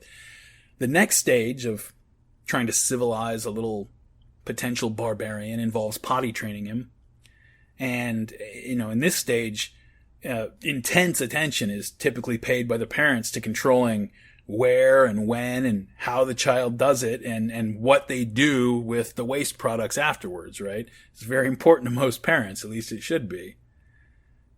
People get stuck sometimes in one or another of these stages of development due to trauma or some other set of causes sometimes, and it will mangle their personality. I mean, into adulthood. It absolutely mangle your personality. After the oral and anal stages of psychosexual development, there's some other stuff in there. There's 2 other stages that we're not going to worry about right now. And finally, the genital stage. And this is the period where, you walking through Target and you got to keep telling your little boy to take his hands out of his pants all the time. Parents have to go through this stuff all the time. Wait, you mean that was just me? Oh, never mind. Anyway, the goal of each of these stages is to come out of them having been properly socialized in the use of your mouth, the elimination of your waste, and in the management of your sex organs. That's the goal. Properly socialized in those, in those incredibly important, sort of functions, not only biological, but social functions. And again, it sounds so incredibly primitive, but this is the foundation of all human social life. Although I do want to be clear that, I'm drawing out and simplifying aspects of this that I think are relevant to our topic. It's obviously much more complicated. So, depending on a child's natural tendency to be agreeable or rebellious, among other factors, it can be a real struggle to move the kid through these stages successfully on schedule. It can be. I mean, it's a big deal, and it's not easy. And a lot of it has to do with the child's natural inclinations. So, not keeping up is an absolutely cataclysmic failure of socialization. It destroys lives. Okay? If you're still soiling your pants regularly or even occasionally in third grade, this is very likely to set off a cascade of effects on that child's developing personality. They're going to lead him far away from the general run of social life to which he's supposed to be adapting. Parents try to socialize and prepare their children, but other children eventually take over the undone portions of that work, and kids are not gentle about it. Kids are brutal. If you've got to soil your pants as a third grader, it's much better to do it on the way to school in front of your mother than it is to do it in the middle of class in front of your peers. And if a kid continues to struggle with that, then suddenly school and all social situations with other children, all of this becomes charged with pressure. Other children might start to seem very threatening. Before you know it, you got a kid who avoids interacting with other kids, who never develops adequate social skills, who, perceives other people as sources of potential danger and so feels perpetually alienated because he was never firmly plugged into a social context in a way that really let him become comfortable in the world and with himself. I mean, this is what happens. This is serious stuff. So the pressure to successfully traverse these stages, to be able to master impulse through the executive discipline of the mind, is the pressure is so tremendous, just incredible pressure for a small child, whose very existence, certainly the affection of his parents to them, seems to the child to hang on whether or not he can master these things and become an acceptable social being for his age. It's no wonder that many kids retreat from it, and end up on a psychiatrist's couch at 40 years old crying about how they can't stop watching internet porn. Because that's the thing, right? Becoming moves in one direction. If you aren't able to move through these stages on time, nobody's waiting for you. Nobody is waiting for you. Your peers are moving on, and they will judge you harshly for being delayed in your progress. Your body keeps growing, which obviously alters your relationship to the world and starts introducing entirely new biological imperatives, sex, and so forth. You keep learning new words and new skills. You start to look like and behave in many ways like an adult. Whatever your human mind is doing, your animal body just stays the course, right? That thing is on tracks. Your biology doesn't just hit the pause button until you figure out how to stop pissing your pants or putting everything in your mouth. It just doesn't work like that. We give babies pacifiers sometimes to sort of help bridge the gap when we take away their primary oral reference, the mother's breast. And sometimes small children even, not just babies, but small children still require a helping hand. And so maybe for a while we allow them to do something like suck their thumb. But what we need some sign that you're making progress, right? If you're 3 years old and still putting everything in your mouth, that's a problem. But we'll let you suck on your thumb as a substitute, at least for a while. But time waits for no man. So, as 3 turns into 4 and 4 turns into 5 and so on, the child keeps growing and their social roles begin to change and become more complicated. And so as this happens, the society applies more and more pressure to send the signal that it's time to grow up. It's time to move on from the oral fixation. Now,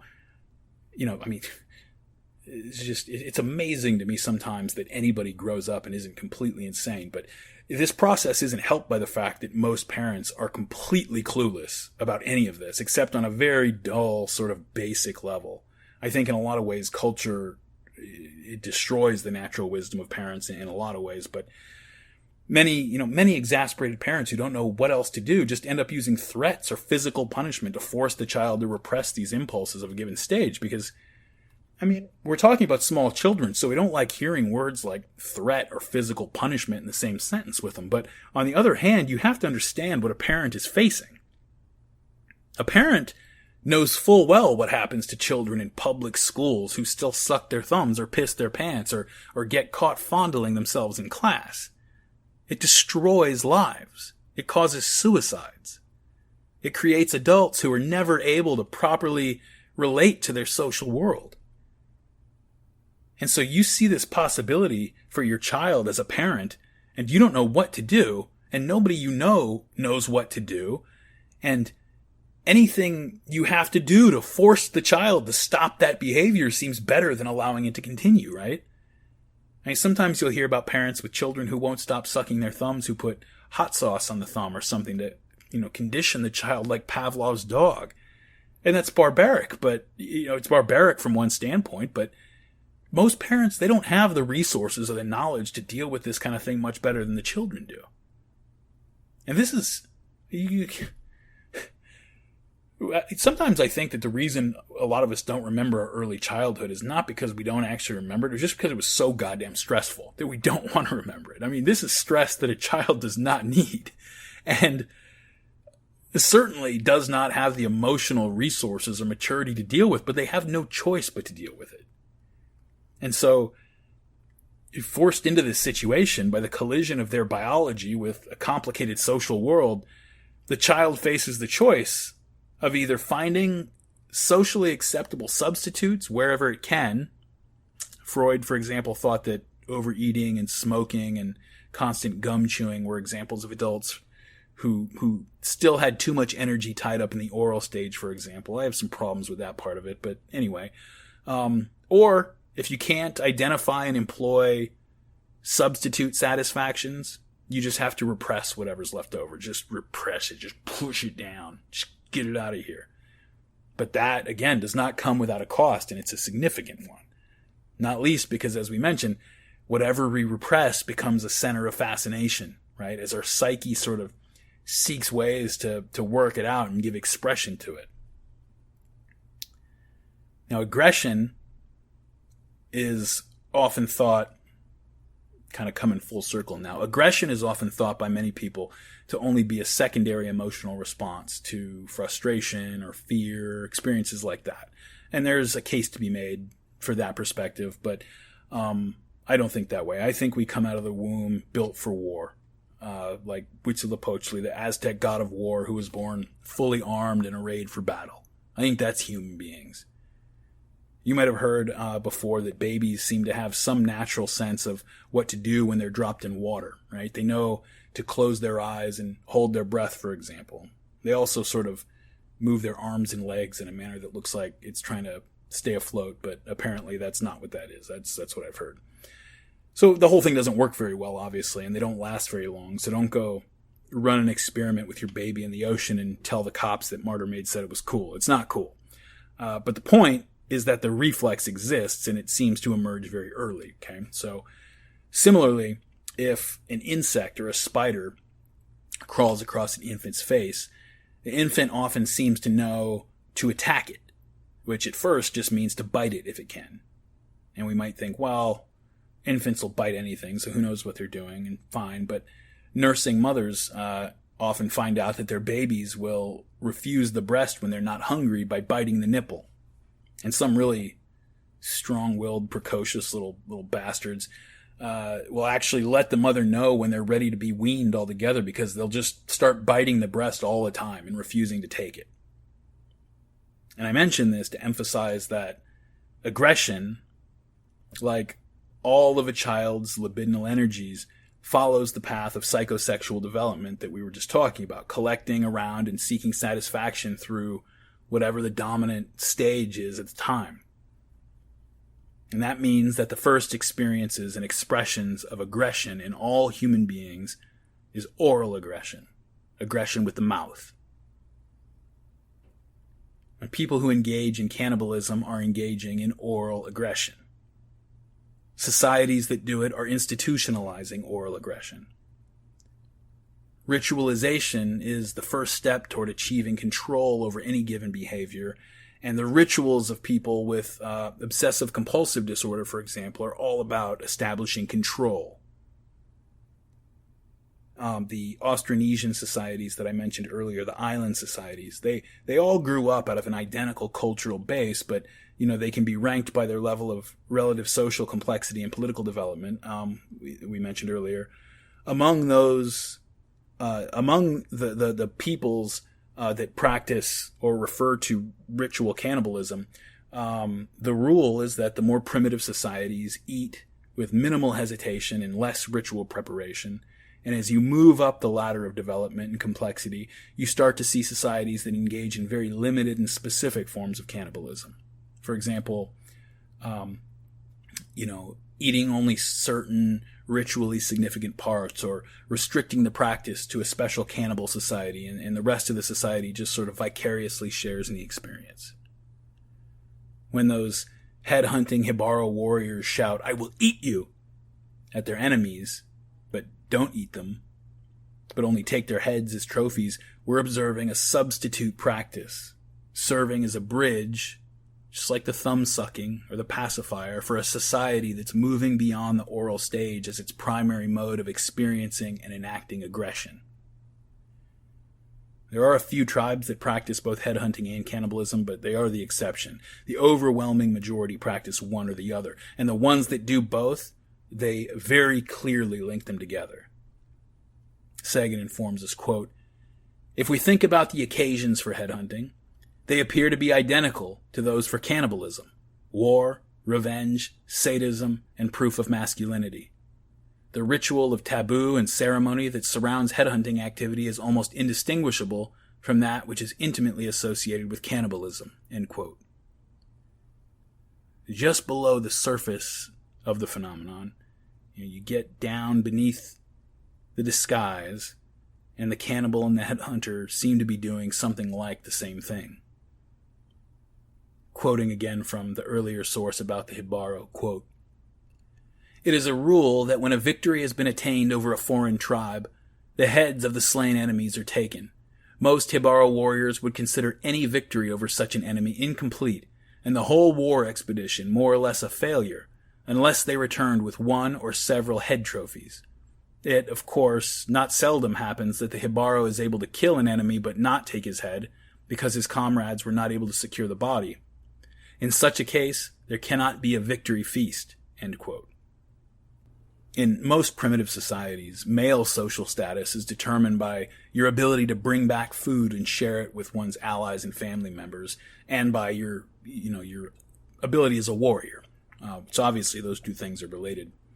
In headhunting societies, head trophies take over that role and sort of combine them in a way. They fulfill that very fundamental social function. Sagan also writes, quote, "In the Solomon Islands, it was the general practice to take heads and preserve them as signs of power and success. These heads were set out on stages or hung up under the eaves of the canoe house. When a chief had a man killed for an offense, or murdered out of revenge or hatred, or sacrificed, he added the head to his collection as a fresh sign of his power and greatness. In Nigeria, a young man was considered no better than a girl, and no one would marry him until he had obtained his head in a prescribed manner, and his prowess had been celebrated by a public feast.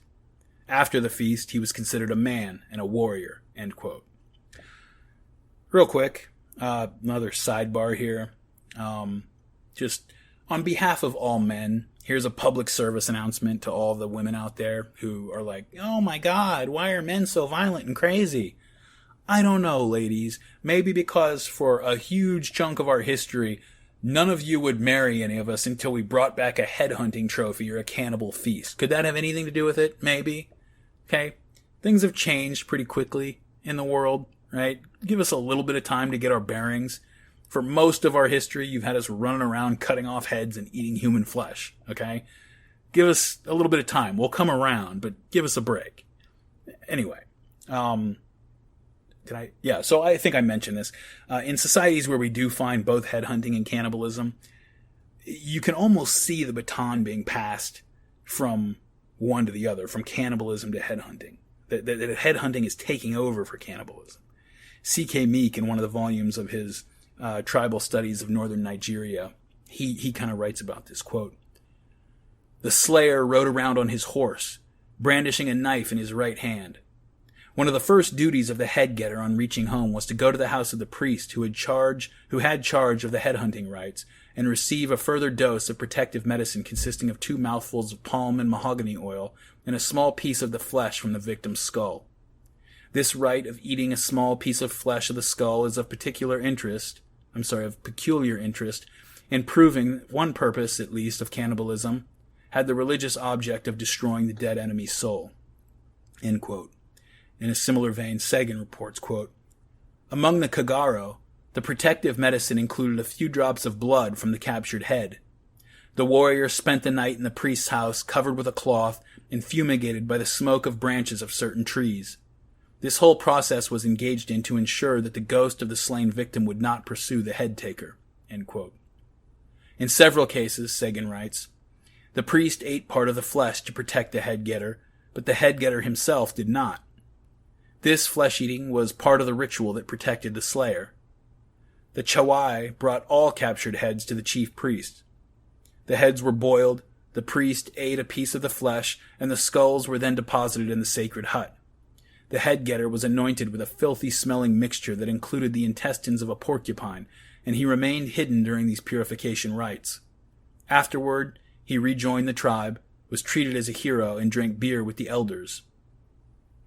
In the education of the young, a small amount of cannibalism might be permitted by tribes who engaged in no other forms of eating human flesh. A father who has been on a successful headhunt and returned with a coveted trophy, should he have a son of 5 or 6 years, will take a small portion of the flesh from the head, about the size of a pea, and a drop of blood, mix these with a little sago, yam, or taro, or some other vegetable, make it into a kind of pill, and give it to the young child. This is said to make the boy Sarawa Nanito, fierce forever. End quote. So it seems pretty clear to me, because there's a lot of other examples like this. I obviously don't want to linger on it too long, but there's so many examples that make it very clear to me that headhunting, which is such a strange practice to just invent ex nihilo, especially since it's one that we find all throughout the Austronesian Islands, Africa, and the Americas at the time of contact, probably around the world if we go back far enough, I think. It's pretty clear to me that headhunting is a transition form, used by people who are leaving behind the oral stage as the primary locus of aggressive motivation. And as Raphael Karsten, who's our source for the Hibaro Indian headhunters, informs us, headhunting, just like cannibalism, is always a profoundly religious act, just as the transition from cannibalism to headhunting is always a religious process. Writing about how the Hibaro believed the spirits of their dead enemies whose heads they had claimed would be compelled to serve their killers as advisors or slaves, and that they would work with loyalty to facilitate the success of their murderer. Karsten wrote, quote, "Now, according to the idea of the Hibaro, it is precisely the tsansa, that is, the preserved head, which will cause the domestic animals in fields to grow and develop not only in the normal way, but with an extraordinary force. The Hibaro do not find anything contradictory in the thought that the spirit of the slain enemy, on the one hand, entertains feelings of hatred and revenge against his slayer and always looks for an opportunity to harm him, and on the other hand, at the same time, as it were, plays a role as his friend and advisor. The latter, it must be understood, he has become, under the influence of the magical conjuration through the ceremonies performed at the feast Sua Martinhu. The tsansa of the Hibaro Indians, thus, is not a trophy in the common sense of the word, not exclusively a mark of distinction or a visible proof that an enemy has been killed. The Hibaro warrior not only tries to take the life of his enemy, but above everything wants to secure control of his soul. The so-called Ainsupane is not merely a victory feast in the sense familiar to us, but at the same time, and first of all, a kind of mystery feast, when we are able to penetrate into its real meaning, throws an interesting light not only upon the social life of these Indians in general, and the ideas they connect with their wars, but also upon their, in some respect, rather far-reaching religious views. The rule is, however, among the Hibaro that a warrior who has captured a head should celebrate a feast.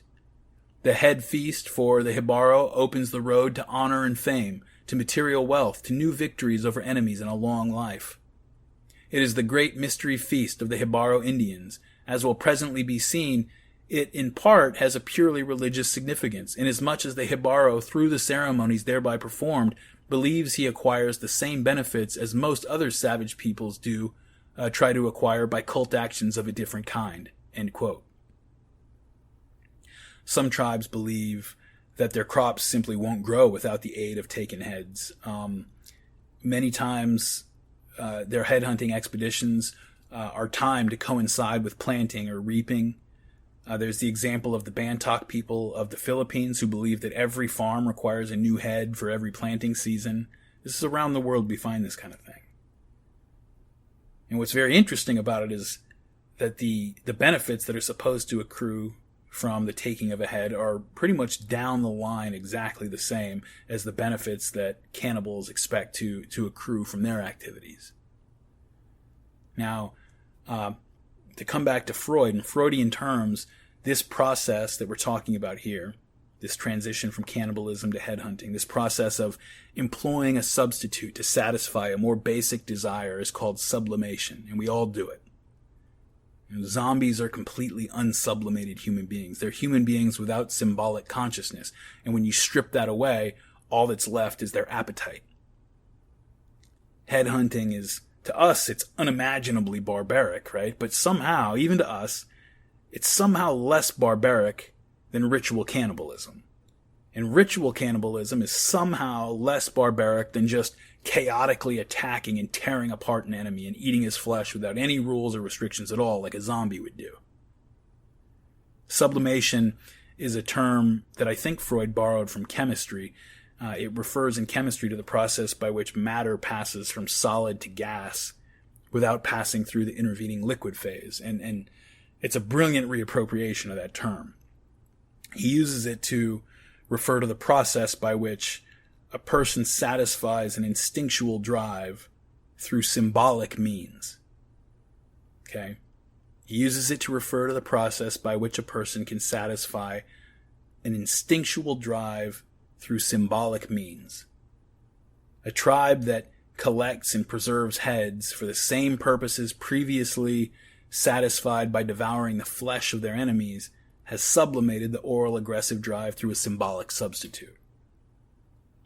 A person who can extend his instinctual loyalty and desire to protect his biological kin, who can extend that feeling to fans of the same sports team or to patriots of the same nation, is engaging his capacity for sublimation. He's etherealizing a natural impulse, directing its energy toward a symbolic object, if that makes sense.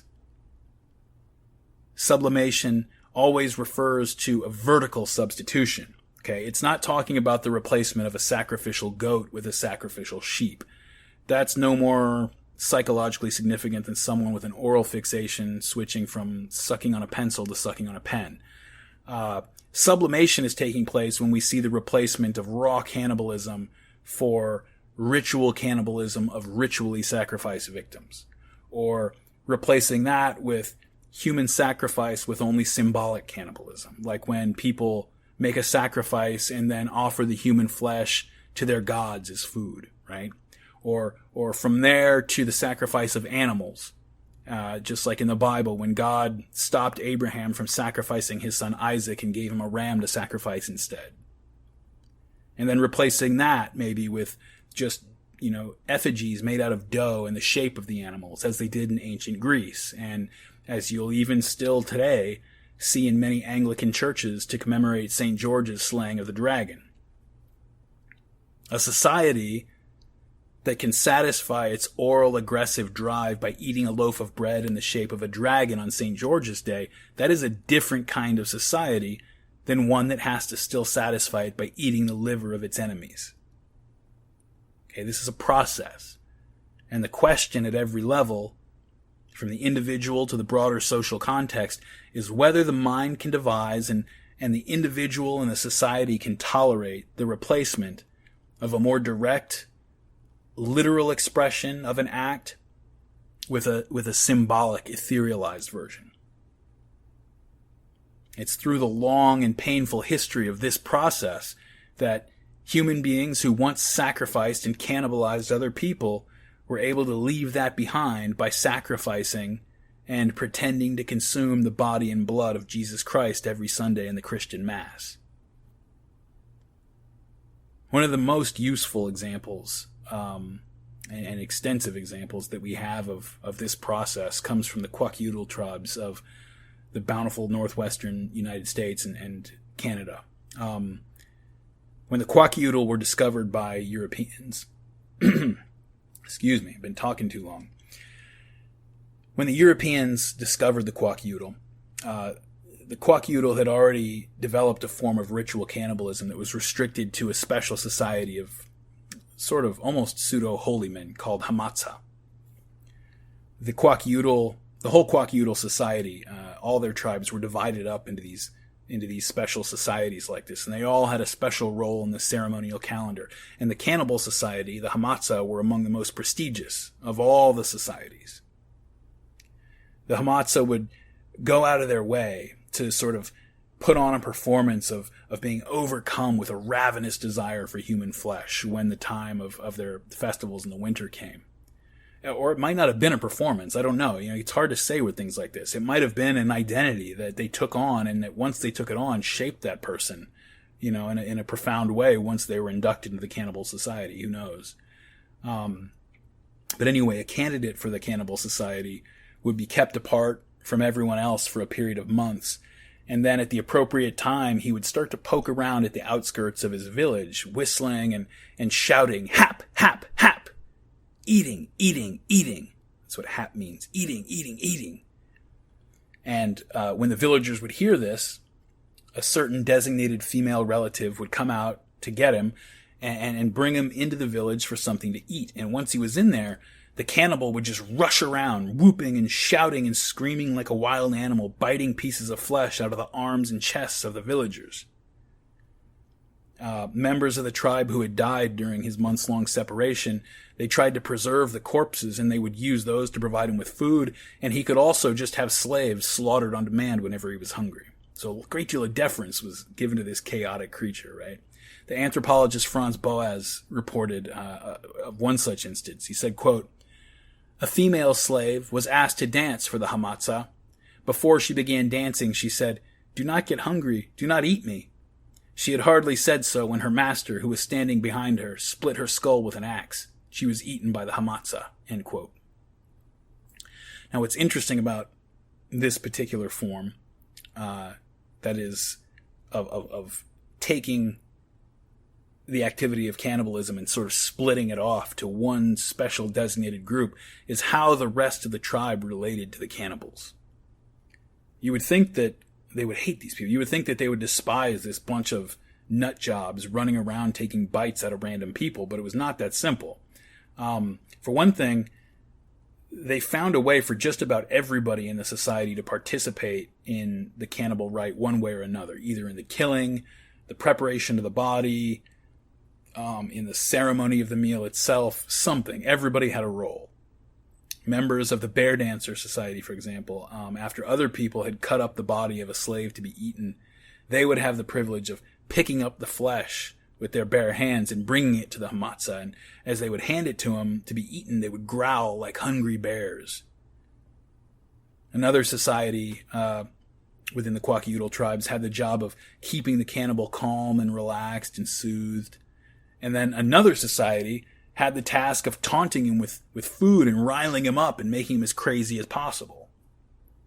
The Hamatsa was supposed to be driven into a frenzy by certain words like ghost, skulls, and the word for decapitated heads would drive him crazy. And so the people would deliberately use these words in his presence, or they would sing them in songs to drive the cannibal crazy.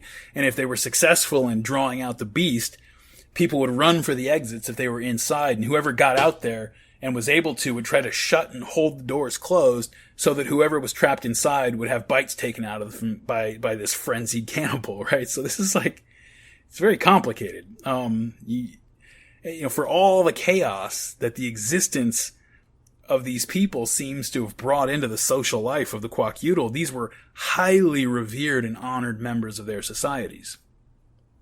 And so, the obvious question, right? If cannibalism is so respectable, why doesn't everybody do it? It's meat. And so if there's nothing wrong with it, why would any of them give it up?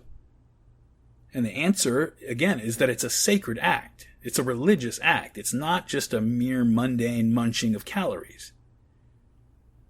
There's something similar at play here, too, to what happened with the Maori warriors earlier, who, they had returned from taking revenge as both honored guests and as people who were dangerously charged with sacred power. Something very similar. Quote, "After they have bitten people, and particularly after they have devoured slaves and corpses, the cannibals have to observe many stringent rules before they are allowed to mix freely with other people.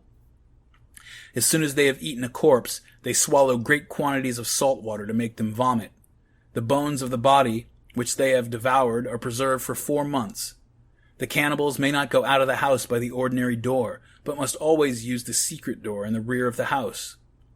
When they go back to the house, they must raise their feet 4 times before they enter it. With the 4th step, they actually pass the door and go in right foot first. In the doorway, they turn 4 times and walk slowly into the house.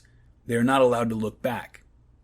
Further, for 4 months after eating human flesh, the cannibal uses a spoon, dish, and kettle of his own, which are afterwards thrown away. Before taking water out of a bucket or brook, he must dip his cup thrice into the water, and he may not take more than 4 mouthfuls at a time. He must carry the wing bone of an eagle and drink through it, as his lips may not touch the brim of his cup. For 16 days, after partaking of human flesh, he may not eat any warm food, and for 4 months he is not allowed to blow on hot food in order to cool it. For a whole year he must not touch his wife, nor gamble, nor work. When the dancing season is over, he feigns to have forgotten the ordinary ways of men, and has to learn everything anew. He acts as though he were hungry all the time." End quote. And so now, I think we start to see what seems to be happening. The entire society participates in Hamatsa cannibalism vicariously by being somehow enlisted in one or another part of the ritual, allowing them to partially experience the act without taking onto themselves the dangerous taboo involved. The Hamatsa is revered as the one who takes the sins of the community upon himself and then endures the period of penance required to purge it. And I want to be very clear, sin and penance and very, very imprecise words here. These people would not have recognized the Christian concepts that we would mean by those terms. But I'm using them because I don't have a better one. There's unquestionably some kind of a similar dynamic at play, I think. We the people no longer wish to take on the negative effects of engaging in cannibalism, and yet we're not ready to give it up. You people will do it for us, and we will experience it through you, and we will serve and revere you as you recover from the consequences of that. The Kwakiutl, they provide some of the best illustrations of this process of sublimation in action because a lot of it took place before our eyes. Like parents placing sanctions on their children, European settlers came in and saw what was going on and forced the Kwakiutl against their will to give up many of these more barbaric practices. We see the process of substitution take place in real time, and we even see that the Kwakiutl themselves were perfectly aware of what they were doing. When the Europeans arrived, Kwakiutl tribes were aggressive and warlike, and They engaged not only in limited cannibalism, but also in headhunting, incessant warfare, and vendettas. They're famous for a form of symbolic combat called the potlatch, where two combatants, two rivals, would compete for status by seeing who was willing and able to waste or destroy the most of his own property, including sacrificing slaves. And so when Europeans began to settle the region, they weren't going to abide cannibalism and human sacrifice next door to them, and so they forced the Kwakiutl to knock it off. And what happened next, I mean, it sums up the whole process of progressive sublimation almost perfectly. They would destroy blankets and food, and important men would compete by destroying these decorated pieces of copper that they called coppers, that were the most valuable items in the whole Kwakiutl world. They were one good copper would often be worth hundreds of blankets. And so the aggressive nature of this kind of symbolic combat, it was right out in the open, and it was recognized by everybody. This is a passage reported about an interaction that involved one of the white settlers named Charles Wilson. Quote, "And he threw the copper on the ground, saying, 'You, we have also heard that you are another one who doesn't want our nephew to change his position. And here is another copper for you, and I am giving it to you to make you shut up.' They put these two coppers together, and he says to the young men to take these out to the deep water there and drown them. That means that they want to drown old Wannock and Charlie Wilson. That was why I warned you not to come near my house and wake the baby up, but since you have wakened him up, today I'm going to break this copper for you two that have been making all the noise." And he cut half the top off and another corner from the bottom, and gave one part of each to good luck with Kwakiutl language, Mamalelakala chiefs that threw their coppers into the water. Then he says, "Hap, hap, hap! I've eaten you. You are all in my belly now." End quote. So after the settlers arrived and began to pressure the natives to stop all this, even the cannibal society modified its own behavior, and they did it themselves. Instead of taking bites out of people, they would lift up a bit of the skin with their teeth and slice a tiny piece of skin off. And instead of swallowing it, they would put it behind their ear and then run around all crazy like they do. But then later on, they would come and give the piece of skin back just to let the person know that they weren't going to work any magic using it, or something like that. So these things are evolving. I mean, right in front of Western anthropologists. Franz Boas reported that the destruction of property was not only used against a person to harm the prestige or take revenge on another person, but it was also used as a replacement for other instances when sacrificing human beings normally would have taken place. Quote, "This is done mainly at the time when houses are built, when totem poles are erected, or when a son has been initiated by the spirit presiding over the secret society of his clan. It seems that in olden times slaves were sometimes killed and buried under the house posts or under totem poles. Later on, instead of being killed, they were given away as presents. Whenever this was done, the inverted figure of a man or an inverted head was placed on the pole. In other cases, coppers were buried under the posts or given away. This custom still continues." He's writing this in, I think, 1895. "This custom still continues, and in all such cases, coppers are shown on the post, often in such a way that they are being held or bitten by the totem animals, held in the mouth or bitten by the totem animals. The property thus destroyed is called the omayu, the price paid for the house, the post, or the initiation." End quote. So that's just perfect. It's a perfect illustration of what we're talking about. They used to kill slaves and bury them under the pole. Then they gave the slaves away as presents and attached the inverted figure of a man pointing down to the ground under the pole. And then, lacking slaves, they gave away or put their valuable coppers in the ground where the slaves formerly would have been buried, or else placed them in the mouths of the totem animal. I mean, that is a step-by-step process of sublimation that we were able to record in real time. And stuff like this is to be found all over the world once you know where to look. But you got to know how to see through the outer forms to the level of being where everything is a symbol. If you came across a tribe that dedicated a new totem pole or building by giving away valuable property at a great feast, it would look just as innocuous as Ursula Le Guin's joyful town of Omelas, right? but there's a child down in that basement. And so soon after the switchover, the sublimation had been forced by the white settlers, the Kwakiutl themselves, this is the really interesting thing about it, is the Kwakiutl themselves knew perfectly well the symbolic meaning of their acts. Another anthropologist, Helen Koderi, she spoke with a lot of Kwakiutl informants, reported how many of them experienced their sublimation almost as a type of salvation. Quote,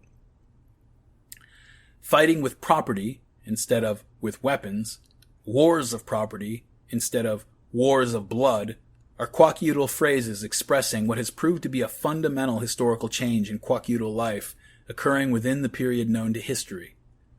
The general conclusion is that the binding force of Kwakiutl history was their limitless pursuit of a kind of social prestige which required continual proving to be established or maintained against rivals, and that the main shift in Kwakiutl history was from a time when success in warfare and headhunting was significant to the time when nothing counted but successful potlatching. And now she's just direct quoting several of her native Kwakiutl informants. Quote, we are of Yaksa El's blood, but instead of fighting our enemies with his death-bringer, we fight with these blankets and other kinds of property. We are the Kaskimo, who have never been vanquished by any tribe, neither in wars of blood nor in wars of property. Of olden times the Kwakiutl ill-treated my forefathers and fought them so that the blood ran over the ground. Now we fight with button blankets and other kinds of property, smiling at each other. Oh, how good is the new time! We used to fight with bows and arrows, with spears and guns. We robbed each other's blood. But now we fight with this here, pointing at the copper that he's holding in his hand. And if we have no coppers, we fight with canoes and blankets. True is your word. When I was young, I have seen streams of blood shed in war. But since that time, the white man came and stopped up that stream of blood with wealth. Now we are fighting with our wealth. The time of fighting has passed. The fool dancer represents the warriors, but we do not fight now with weapons. We fight with property. And now this is back to the anthropologist's voice. It would be difficult to exaggerate the degree to which the talk, the songs, and the ceremonies of potlatching borrowed the metaphor of war, and even developed it to the point where the metaphorical war had even more meaning and thoroughness than their one-time fighting with weapons. The usual word for potlatch was, I still don't know how to deal with these things. I think it's a click, like the little exclamation point. I'll just spell it for you. It's P exclamation point ESA. ESA? Anyway, the usual word for that is, the usual word for potlatch is to flatten, and it came to mean to flatten a rival under a pile of blankets, or means of flattening, because the very word for potlatch blanket took its origin from the same root and has this literal meaning. The names of coppers often indicated that they were indeed weapons of the new kind of warfare, names such as war, and about whose possession all are quarreling, and the cause of fear, or the means of strife. A great copper belonging to a chief was spoken of as his acropolis or fort on which he and his tribes could stand in safety and greatness. A broken copper was spoken of by its owners as lying dead in the water off our beach, meaning that the breaking of it was as successful an attack against the rival as a killing would have been. End quote. So there you go, right? Next time we hear about a big charity gala where wealthy people are paying $10,000 a plate for food or competitively displaying their wealth in an auction, I hope you will join me in waiting outside to shout at all of them that they're a bunch of cannibals. It might sound silly, but, if you think that we didn't go through a similar psychological and sociological process to get to a place where our elites can now effectively compete for status with one another through institutionalized pro-social ways like endowing university chairs and supporting foundations, too often we don't recognize these as the monumental advances that they are. And we don't necessarily always recognize how fragile these advances are. Sacrifice, cannibalism, slavery, revenge murder, and rape have been the rule of history. They predominated in most of the world until very recently. Now, all of these still occur all over the world in various contexts, and it's far from impossible to go from a society where elites fight with property back to one where they fight with blood. Some of you might remember back in 2013, I think, one of the rebel commanders in the Syrian civil war was caught on camera cutting out the heart of a regime soldier and taking a bite out of it in front of his cheering men while threatening his enemies. He took a bite out of it and he's shouting to his men, "We will eat your hearts and livers, you soldiers of Bashar the dog." And so later on, the man, Abu Sakr was his name, he was asked by a BBC reporter why he had done this, and he said, "I didn't want to do this, I had to. We have to terrify the enemy, humiliate them, just as they do to us. Now they won't dare be wherever Abu Sakr is." So he's no longer surrounded by his cheering compatriots, and he was asked to justify, this act by a Western journalist, and he said about his victim, "This guy had videos on his mobile. It showed him raping a mother and her 2 daughters. He stripped them while they begged him to stop in the name of God. Finally, he slaughtered them with a knife. What would you have done?" What would you have done, indeed? Well, so far, we've been talking about exocannibalism, which refers to eating humans from outside the social group, because that's the most common and because the Aztecs engaged in it. I should have mentioned, though, that people also do eat members of the in-group as well, and this is called endocannibalism, as you can imagine. And I bring it up because we can actually draw something interesting and relevant about the ambivalence tied up in cannibalism from it. So I'm going to have to be very quick about this part because it's getting late, and I kind of forgot to bring it up. But I want to go over a few examples because it'll round out the themes of ambivalence and sublimation.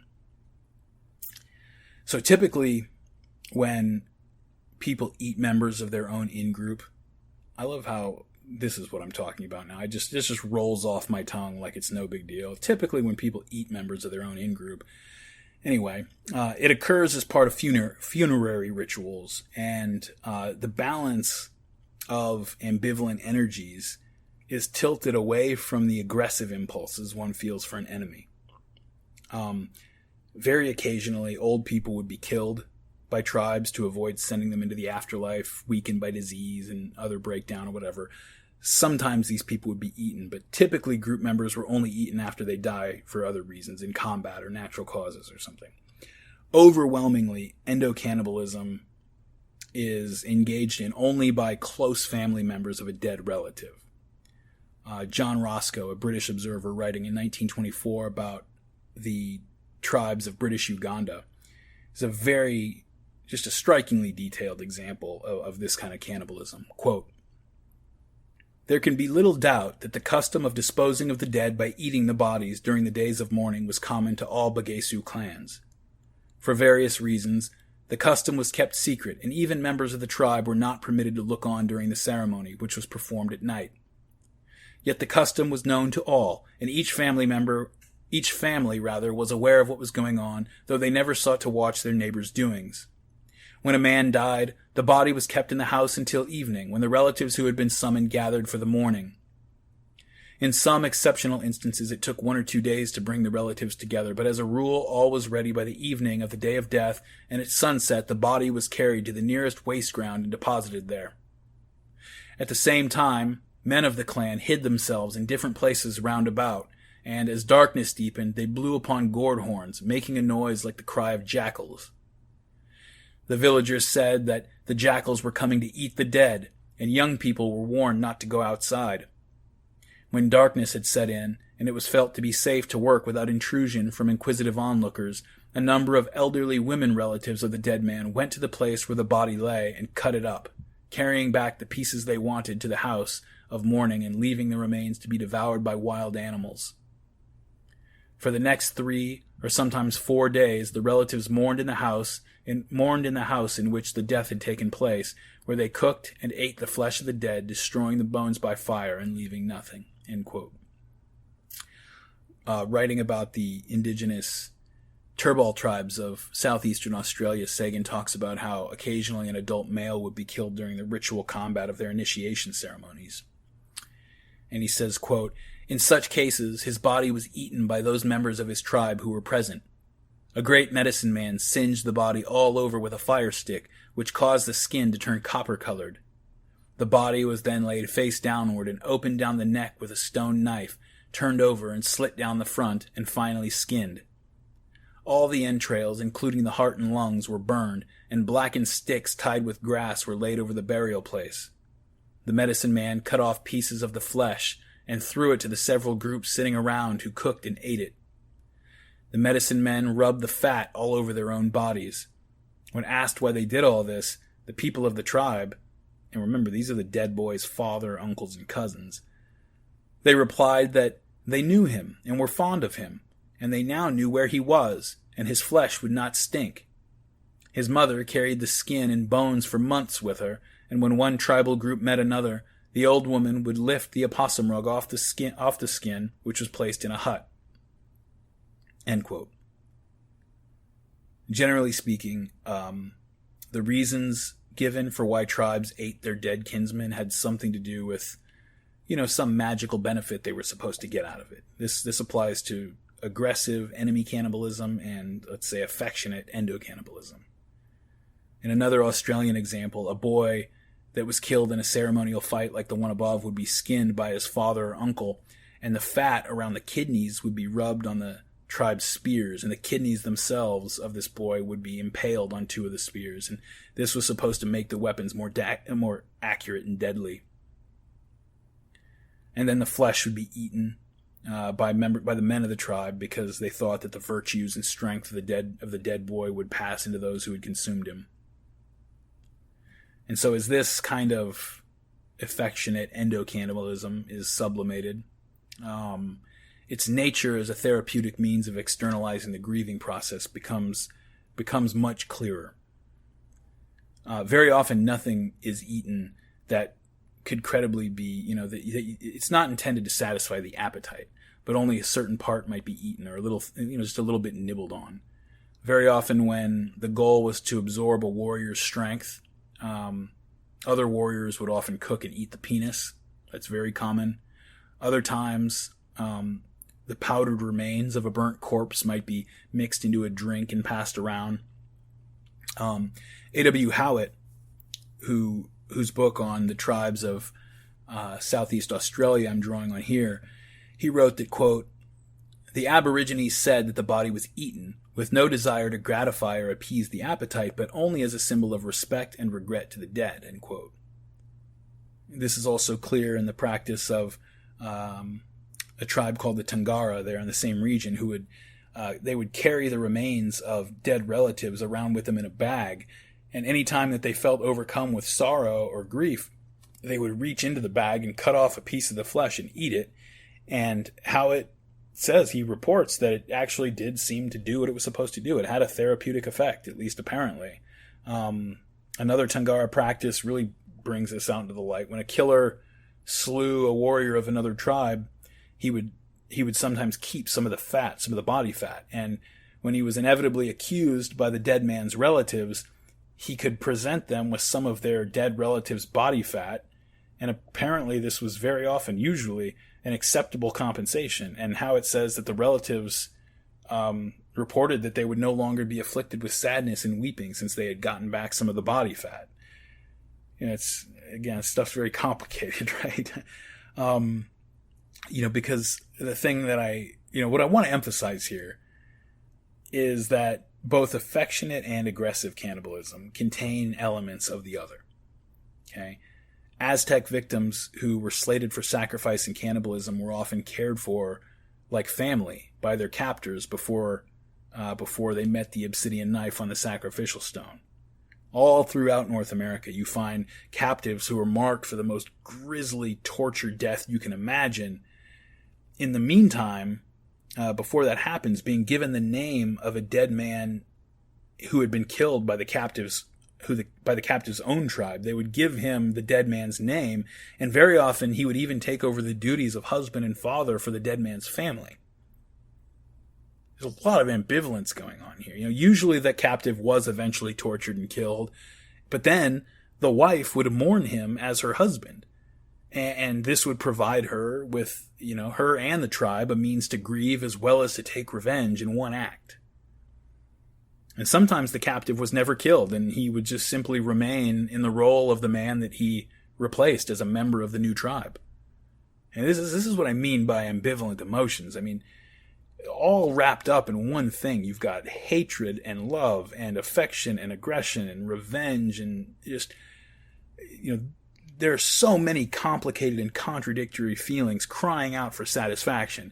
And as savage and unsophisticated as it seems to us, it also reveals kind of a deep human ingenuity for dealing with psychological crises that you almost can't believe.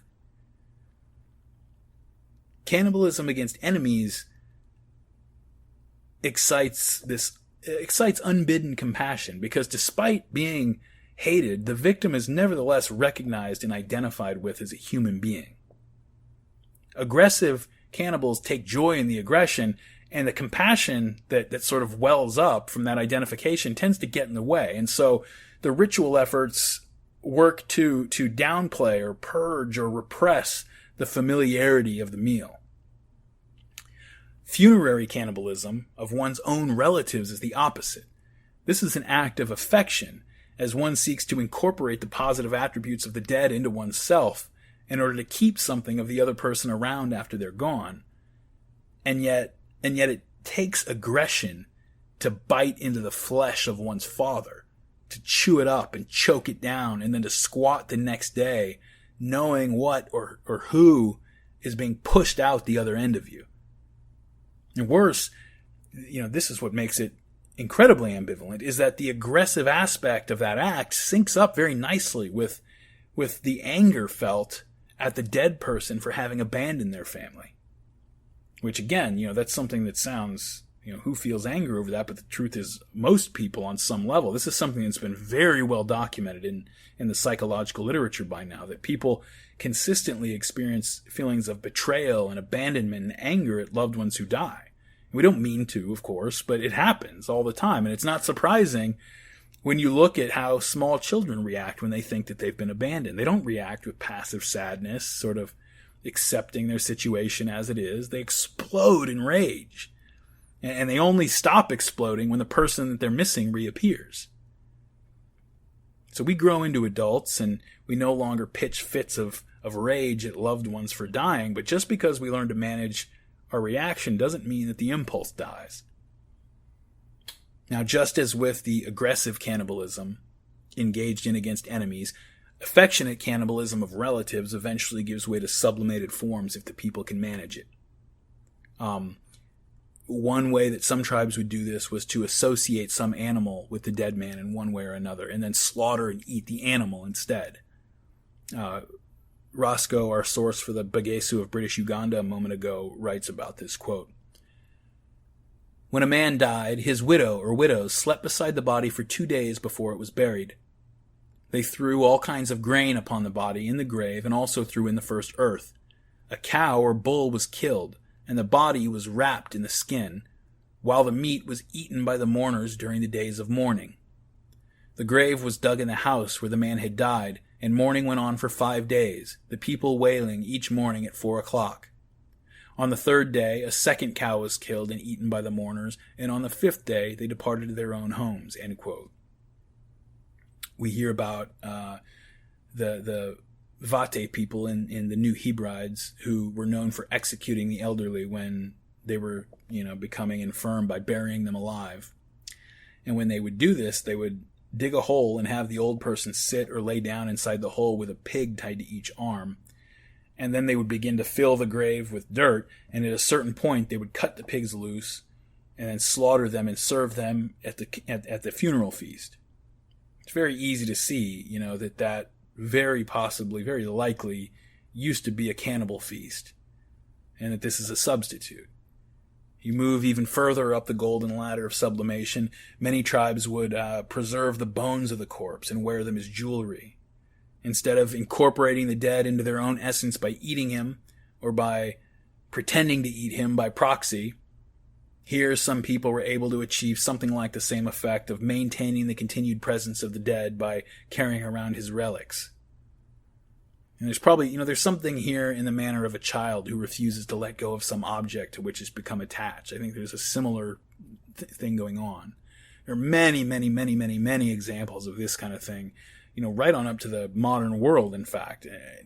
In the early 20th century, when many of the ethnologies that I've been drawing on were written, some of them comment on the parallels between these kinds of practices and that of an English mother wearing a lock of her dead child's hair in a brooch or pin, which I guess was common back then. Today, I don't think it's common today. I don't know, but I've never met anybody who does it. We might have moved a little bit more up that ladder of sublimation, and so we might find having a lock of your dead child's hair in a pin, even that a little bit too creepily obsessive. But we don't find anything remarkable about a mother who wears a pendant with a picture of her beloved child after he or she has died. And the spirit is the same. Although by the time you get to an advanced, very highly sublimated, almost metaphorical, almost but not quite metaphorical culture form like the pendant with the picture, by the time you get there, the aggressive aspect of the relationship between the living and the dead has been almost completely, if not completely, purged. We've got modern examples like in Albania, until very recent times at least. I'm not sure if this still happens. Mourners would carry wheat cakes in the funeral procession, and then when they would get to the grave and lower it, as soon as the grave was filled up, they would all eat these wheat cakes while standing over the grave. Now, this process and the products of this progressive sublimation is, I think, what we call civilization. For civilization to exist, society and the individuals within it have got to have energy freed up for activities other than satisfying basic instincts. Think of how much more social energy goes into sacrificing and cannibalizing, as opposed to the Christian ritual sacrifice and consumption of Christ. Le Guin's Omelas keeps a child in the dungeon, but it doesn't build pyres on which to sacrifice children every week. It doesn't have a society built around going out and raiding other towns to take their children and bring them back to sacrifice them. We might say that, the choice isn't merely between those two options, but at one point it was. At one point it was, for all of us. And perhaps one day, Omelas will someday progress through stages whereby the residents merely bury the effigy of a child under the foundation of each new public building, right? Instead of having a live one in the basement to abuse. And they pray that the building grows as sturdy as a child growing into a man, and that's all they do. Or maybe they keep going and progress even further, leaving the image of a child off altogether and instead stepping on a glass at weddings or smashing a wine bottle on the prow of a newly launched ship, ritually destroying, just a mere physical object for good luck instead of a child. In fact, I think that a lot of what we call culture is just the progressive, sublimated symbols and behaviors that various peoples devise for managing and expressing these common human impulses. But these things are born out of ancient soil, and so sublimation takes courage and it takes work.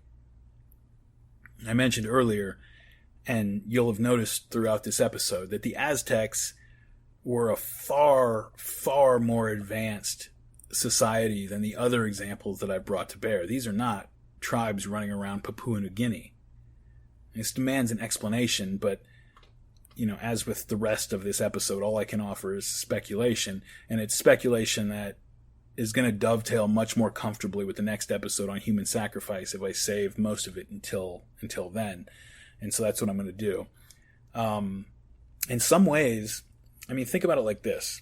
In some ways, we're less shocked to learn that a primitive tribe in Papua New Guinea engaged in these bloody practices than we are to hear about it with the Aztecs. It's less strange that New Guinea tribe did it than it is that the Aztecs were doing it. And we're fascinated with the Aztecs for the same reason we're fascinated with a character like Hannibal Lecter.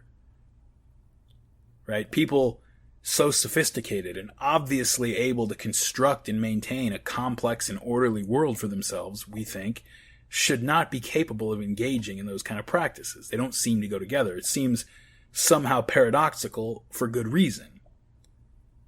Serial killers don't die of old age very often. Some of them can kind of put on a reasonable social mask for a while, but eventually their pathology starts to catch up with them. They're almost always loners, and however successful they are at slipping through the nets that law enforcement puts out, very few of them are able to maintain long-standing relationships without people starting to catch on to the fact that there's something going on with them. Civilized people are not supposed to gather beneath a pyramid to watch hearts being ripped out and then to eat the remains. They're supposed to, gather in movie theaters and watch hearts being ripped out with a little more psychological distance, right? But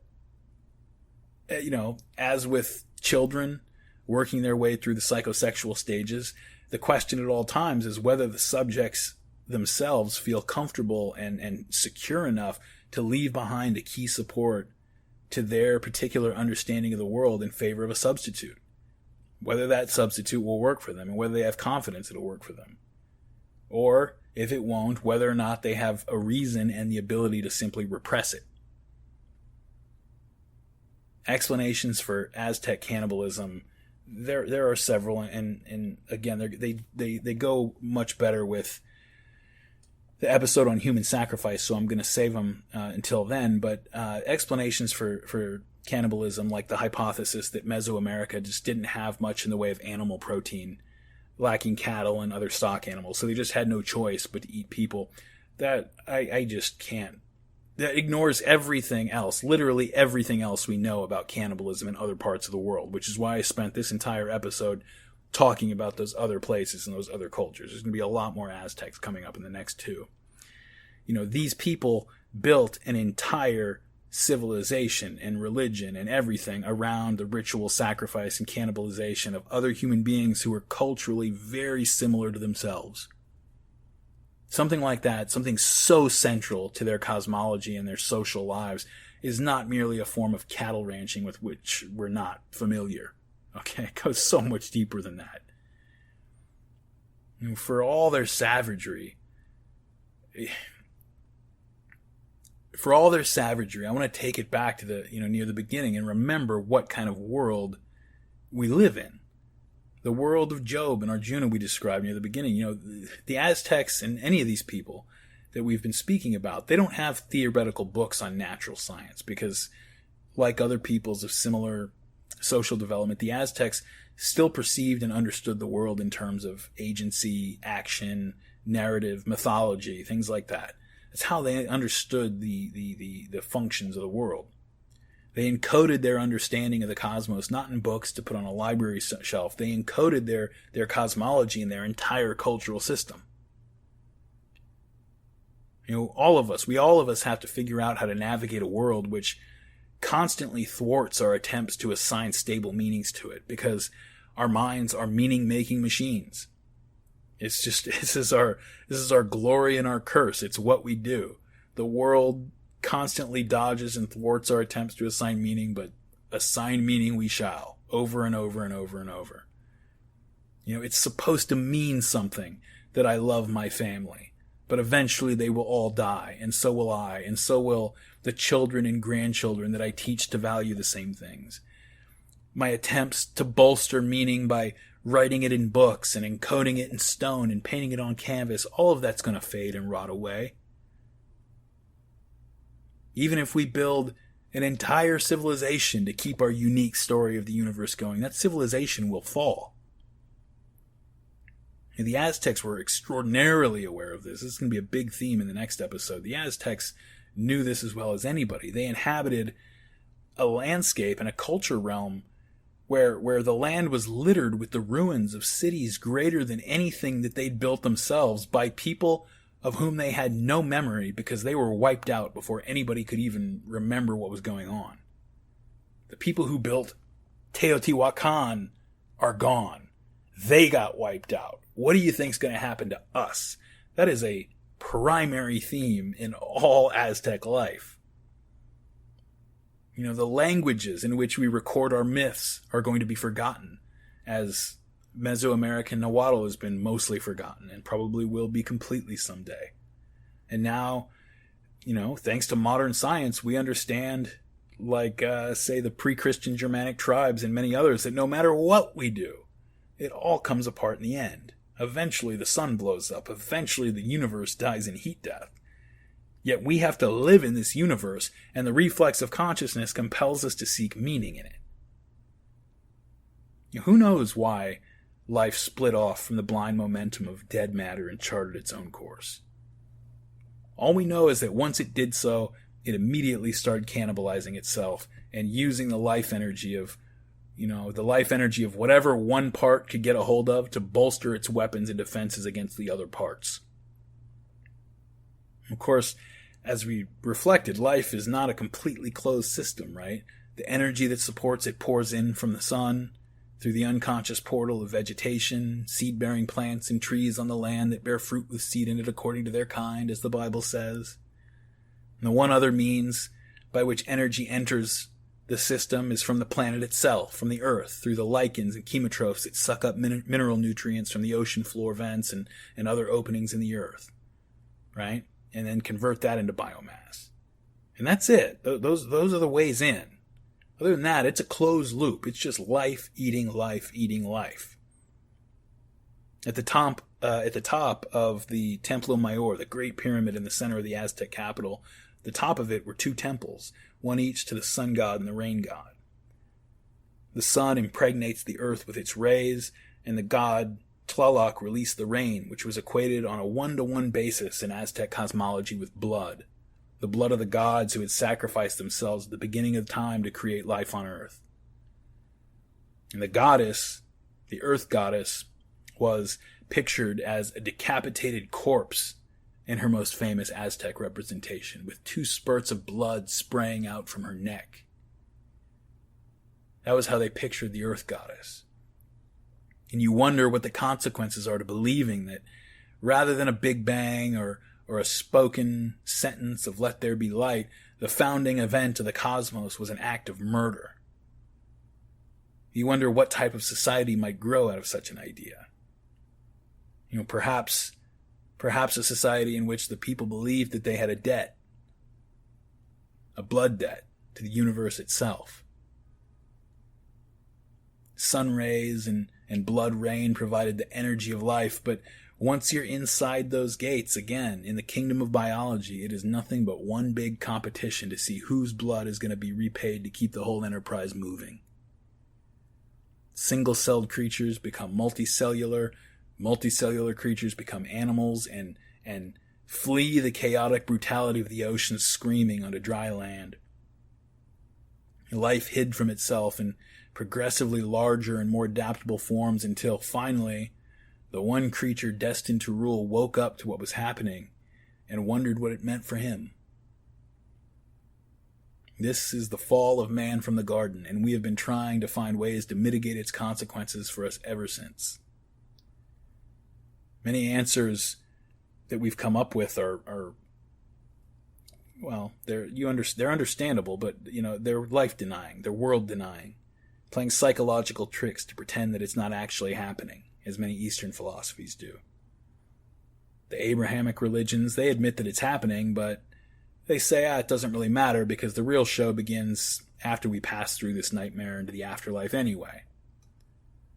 Modern secular culture tries to convince itself that technology is somehow going to overcome the basic parameters of biological life that have existed for billions of years. But the Aztecs didn't do any of that. The Aztecs embraced it. As life hid from life until emerged the human, standing upright at the top of the pyramid of life, recognizing the carnage that was necessarily wreaked simply to keep the human kingdom going, and their culpability for all the destruction. They didn't exempt themselves from that carnage.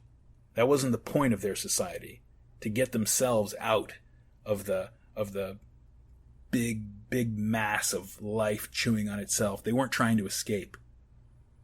Instead, they gathered in their thousands, in their tens of thousands, at the very center of their universe, literally, and offered the most precious water of their own blood back to the universe to replenish all that they had taken, and returned with the meat of their cultural cousins to their neighborhoods to celebrate and feast. Mr. Chambers!